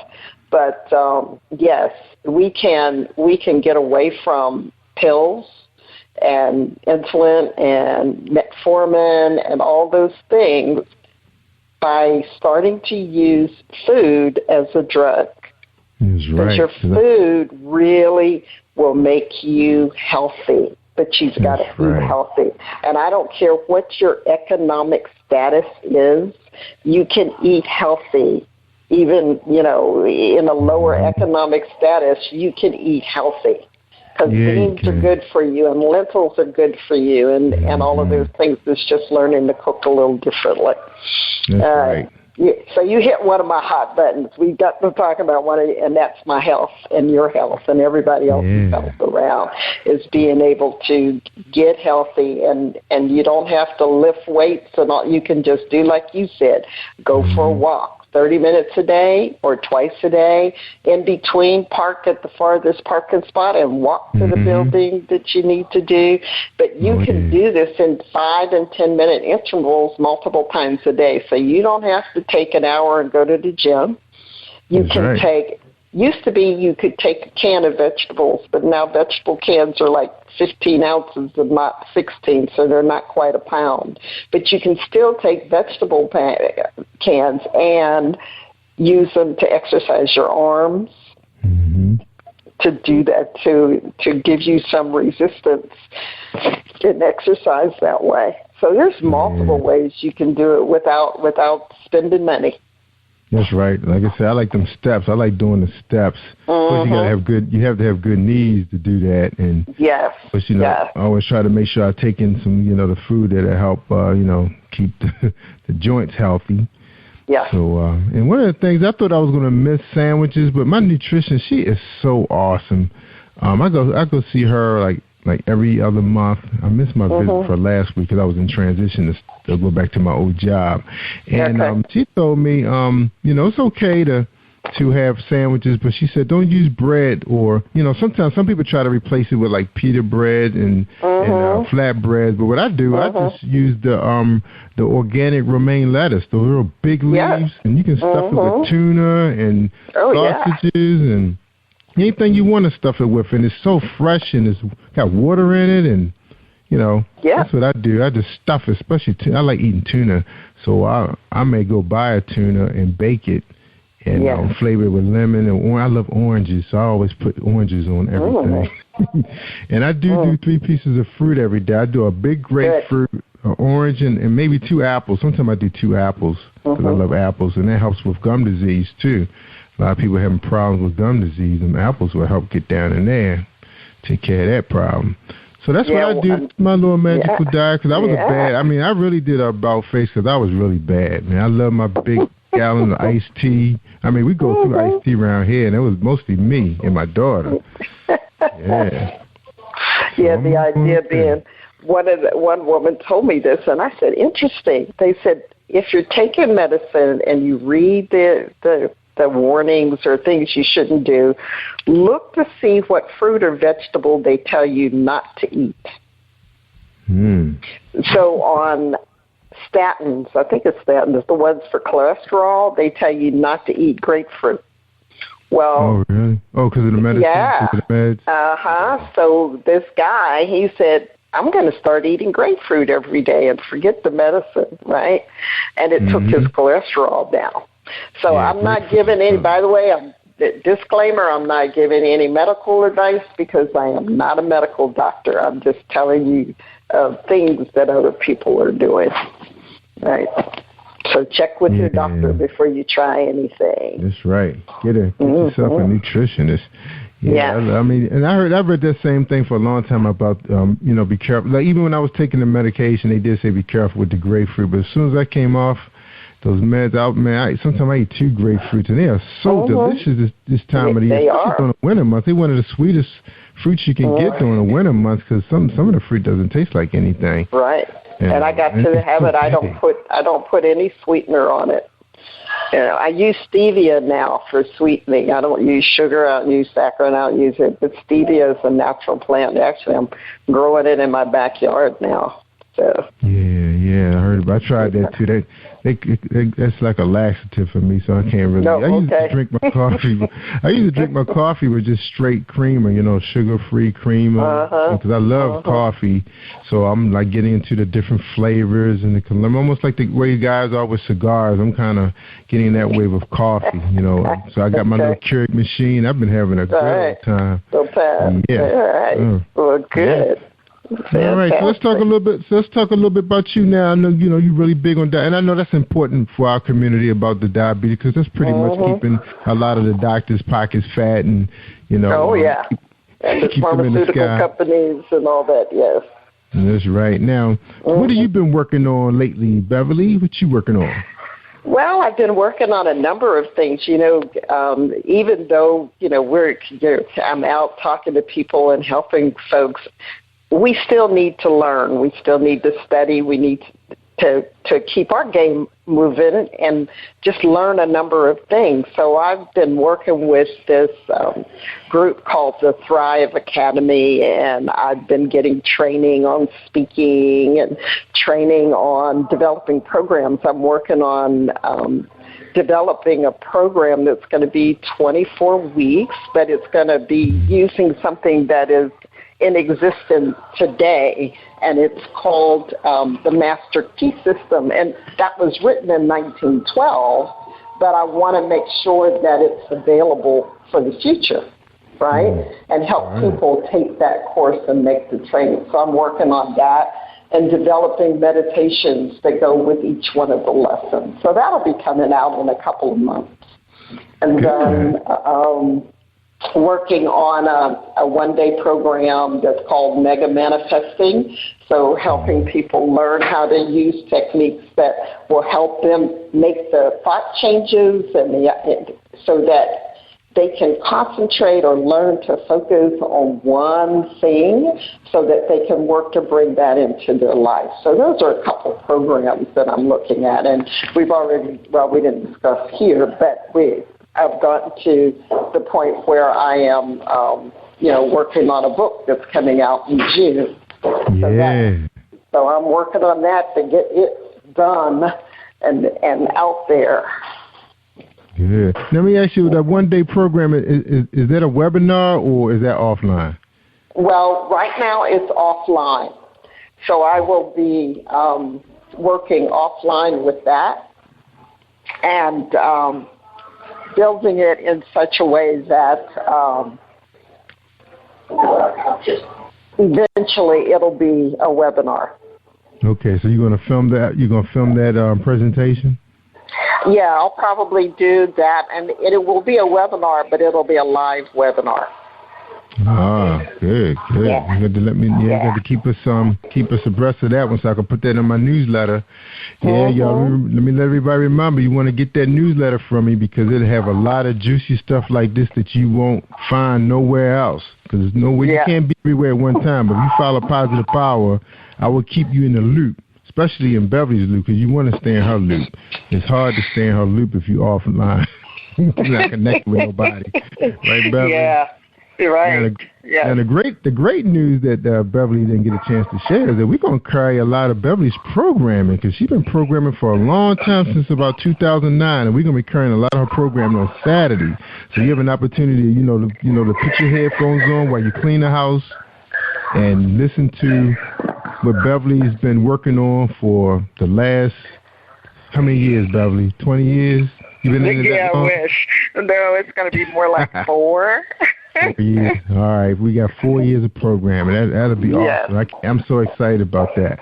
So it'll be right here on PositivePower21.org.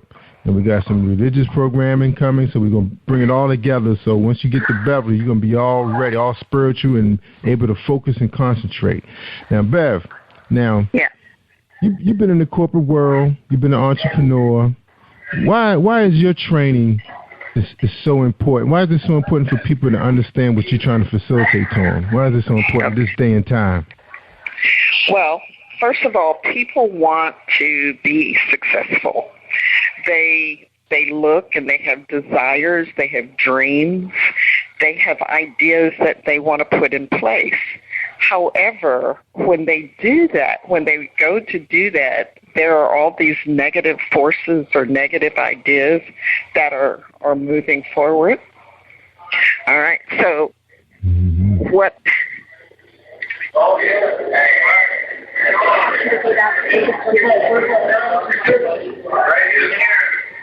Are they getting started? Yeah, they're getting some stuff started. But so what's going on is that the reason that they want to do that is because we've got all these negative ideas and thoughts and processors that keep running in our heads. And so what I do is I work to help that person get rid of those negative ideas, those things that says I'm not worthy, or I can't do that, or there's all these other people doing it. Why would they listen to my idea? So the idea being is let's work on those, find out what those negative thoughts are or their self-sabotaging ideas are, and eliminate them from your self-talk. I kind of think of it as a virus. When you're got that negative self-talk, you've got the viruses that are running in your computer, and you want to get rid of them. They run in background, they do all kinds of things, and you're not sure about what's going on. You just know your computer's running slow and all of these. And so it's the same way with your mental programming. You may say, I don't know why. Every time I get to the point where I'm about to be successful, I do something stupid or something happens. And what it is your subconscious makes you right all the time. So if it's a negative program, then you are right that you can't do it because your subconscious is going to work to make it right. Now, so what I do is teach you how to change it, huh? Yeah, I was going to ask you. So you teach a technique that as soon as it tries to entertain your brain, that like you say, you're almost on a tip of success, about to get that promotion, they like you, they're about to hand it to you, but then that subconscious negative thought hits you. How do you get away from that? Because it's going to hit you. Well, yeah, because first of all, what I do, and that's what part of what Mega Manifesting the class is about, is identifying what those negative ideas are, those negative programs running in your head. And then we look at what those are, and then we say, what is it that you want instead? So if your negative program is, I'm not worthy, then what happens is that we turn around and say, I am worthy. I am a good person. I am a great person. I can do those kinds of things, right? Mm-hmm. I can make the changes that are necessary in my life. And so you want to switch from the negative and go right into the positive. Right, quickly, in seconds. Mm-hmm. I've been hearing a lot of that lately. I heard Dr. Wayne Dwyer talk about that I am, trying to switch it around instead of saying, he said, be real careful about this. You're thinking, I am weak. Oh, I am this. Like you're about to lift some weights. I'm going to be tired. I'm going to get tired. It's like you're thinking negative before you even try it. Mm-hmm. And so what happens is that, like I said, your subconscious turns around and it makes it true. So when you're working on the I am, it's like I am bold, I am beautiful, I am brilliant, I am an author, I am a speaker. And you just start thinking of who you are and what you want to become. And you do it in such a way, and you don't have to shout it to the rooftops. You can just sit in your chair and relax and get totally relaxed, and you start visualizing yourself in that position that you want to be in. Yes. And eventually what will happen is your subconscious starts working, and you'll start getting ideas of the changes that you need to do, and you start making those good decisions. Inspired actions come to you, and the good decisions start coming up for you. Now, for individuals that have that really busy life, as soon as they hit the front door at home, they got to take care of the kids. They got to get dinner ready, to check the homework, get the clothes ready for the next day. They at work. Sometimes that's like their time to themselves, but yet you're still dealing with the boss and coworkers. How do they take that lunchtime to, come back to themselves? Any Well, it all depends. I tell people, just go to the restroom and sit down.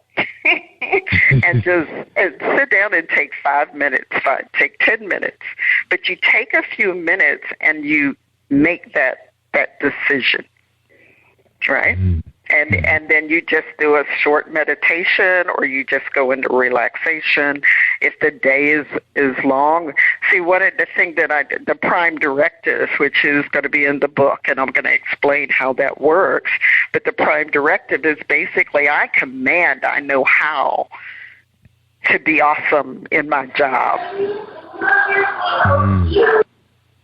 Yeah, I like that concept. I am awesome in my job. So right. So and you're doing that in a relaxed state. So you really do get to your subconscious. Mm-hmm. Now, do you recommend like any type of music? Does it have to be a favorite type of genre, or is it music out there for meditation that can help a person kind of separate themselves? You know, now in corporate America, you don't have no real privacy. The cubicles have gotten smaller. You know, they pretty much saying you're going to be working at home pretty soon, so they just make it smaller. What do you recommend to kind of get your own space? Well, for me, I love classical music. So I'm looking for music that doesn't have any words. It doesn't have any, anything that's going to distract me, but it's relaxing and it'll help you relax. Mm-hmm. So what you want is music that will relax you. And then as you're saying your affirmations or you're saying your commands, then you don't have that additional distraction that's dealing with you. Yeah, awesome. Yeah, that's a good idea, classical music, like violins and real quiet, I guess, wind instruments.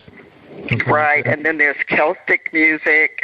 I picked up a CD when I was in New Mexico, and it's wind instruments, and it's more of an American Indian type sound. Mm-hmm. So you can use those types of things also. Awesome. All right, now I know you have to hack it up and get out of here in a few minutes, but we were so happy to have you. Now tell us a little bit before you go, because we're going to get your final thoughts after this real quick commercial break. How much time you have left? You good on time? I got about 4 minutes because they're getting ready to start the second half, and I want to get into that. Okay, tell us a little bit about Manifest Your Life, the life you want, Prime Directive for Abundant Living. Tell us a little bit about where it's Manifesting the Life You Want, and it's Prime Directive for Abundant Living. It's due to be released on June the 12th. As soon as I get all my editing done. And basically it's going to talk about just what I've talked about here, is how to issue those commands. And I talk about 6 areas where you might want to make change. Part of it is in trust, spirituality, relationships, purpose, wealth. Of course, we're all interested in health. And in the book, I talk about Dr. Furman, and I give you a list of books and things that you can look at as far as your health is concerned. So I talk about that. I teach you the Prime Directive. That is the meditation process to help you make those changes. And then I'm going to give you a few others. One is the Spiritual Sanctuary, which is where you're going to also go into a meditative state and go into the process of asking for what you want. Another one is going to be, what would it feel like if? So what would it feel like if I got the promotion that I wanted? All of it is designed to make you relax and be able to do the things you want. So the book is going to cover a lot of areas, give you a lot of examples. On my website, I've got a manifestation log, so it gives you examples of things that manifested based on these techniques. So I don't just tell you to do it, and I give you examples of where it works, and then I tell you how to use it so that it works for you.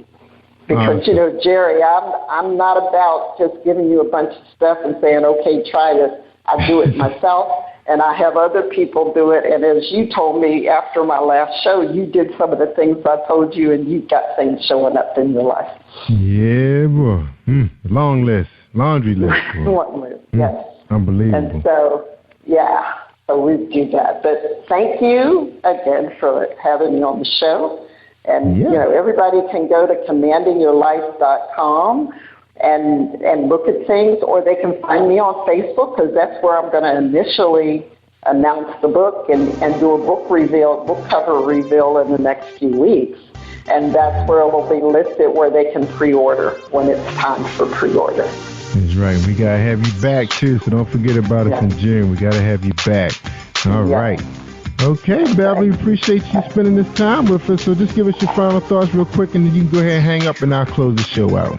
That you can be anything that you want to be, and be everything, and create the life that you really want. You just have to learn how to focus on the things that you desire. That's right. Amen. Okay. Thank you so much, Beverly, and we'll see you soon. Right? All right. Thank you. All right. Take care. Have a good Bye. evening. All right, ladies and gentlemen, that was Beverly Fells Jones, and you can find her at Commanding Your Life with the Life You Want to Live. I always forget the name of her website. Let me pull it up. Here we go. Commanding Your Life. That's right. Check it out. Commanding Your Life with the power of your state of mind. That's right. That's the route she goes. So check her out. I'll make sure you guys have her website. It'll be on the landing page. Right now, we're going to take a quick break, and we're going to hear a message from Marilyn Dunn. Hi, I am recording artist Marilyn Dunn from St. Louis, Missouri. If you are looking for some soul-stirring, anointed, spiritual, and heartfelt music, visit my website at www.maria.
You are listening to Jerry Royce Live Worldwide Podcast.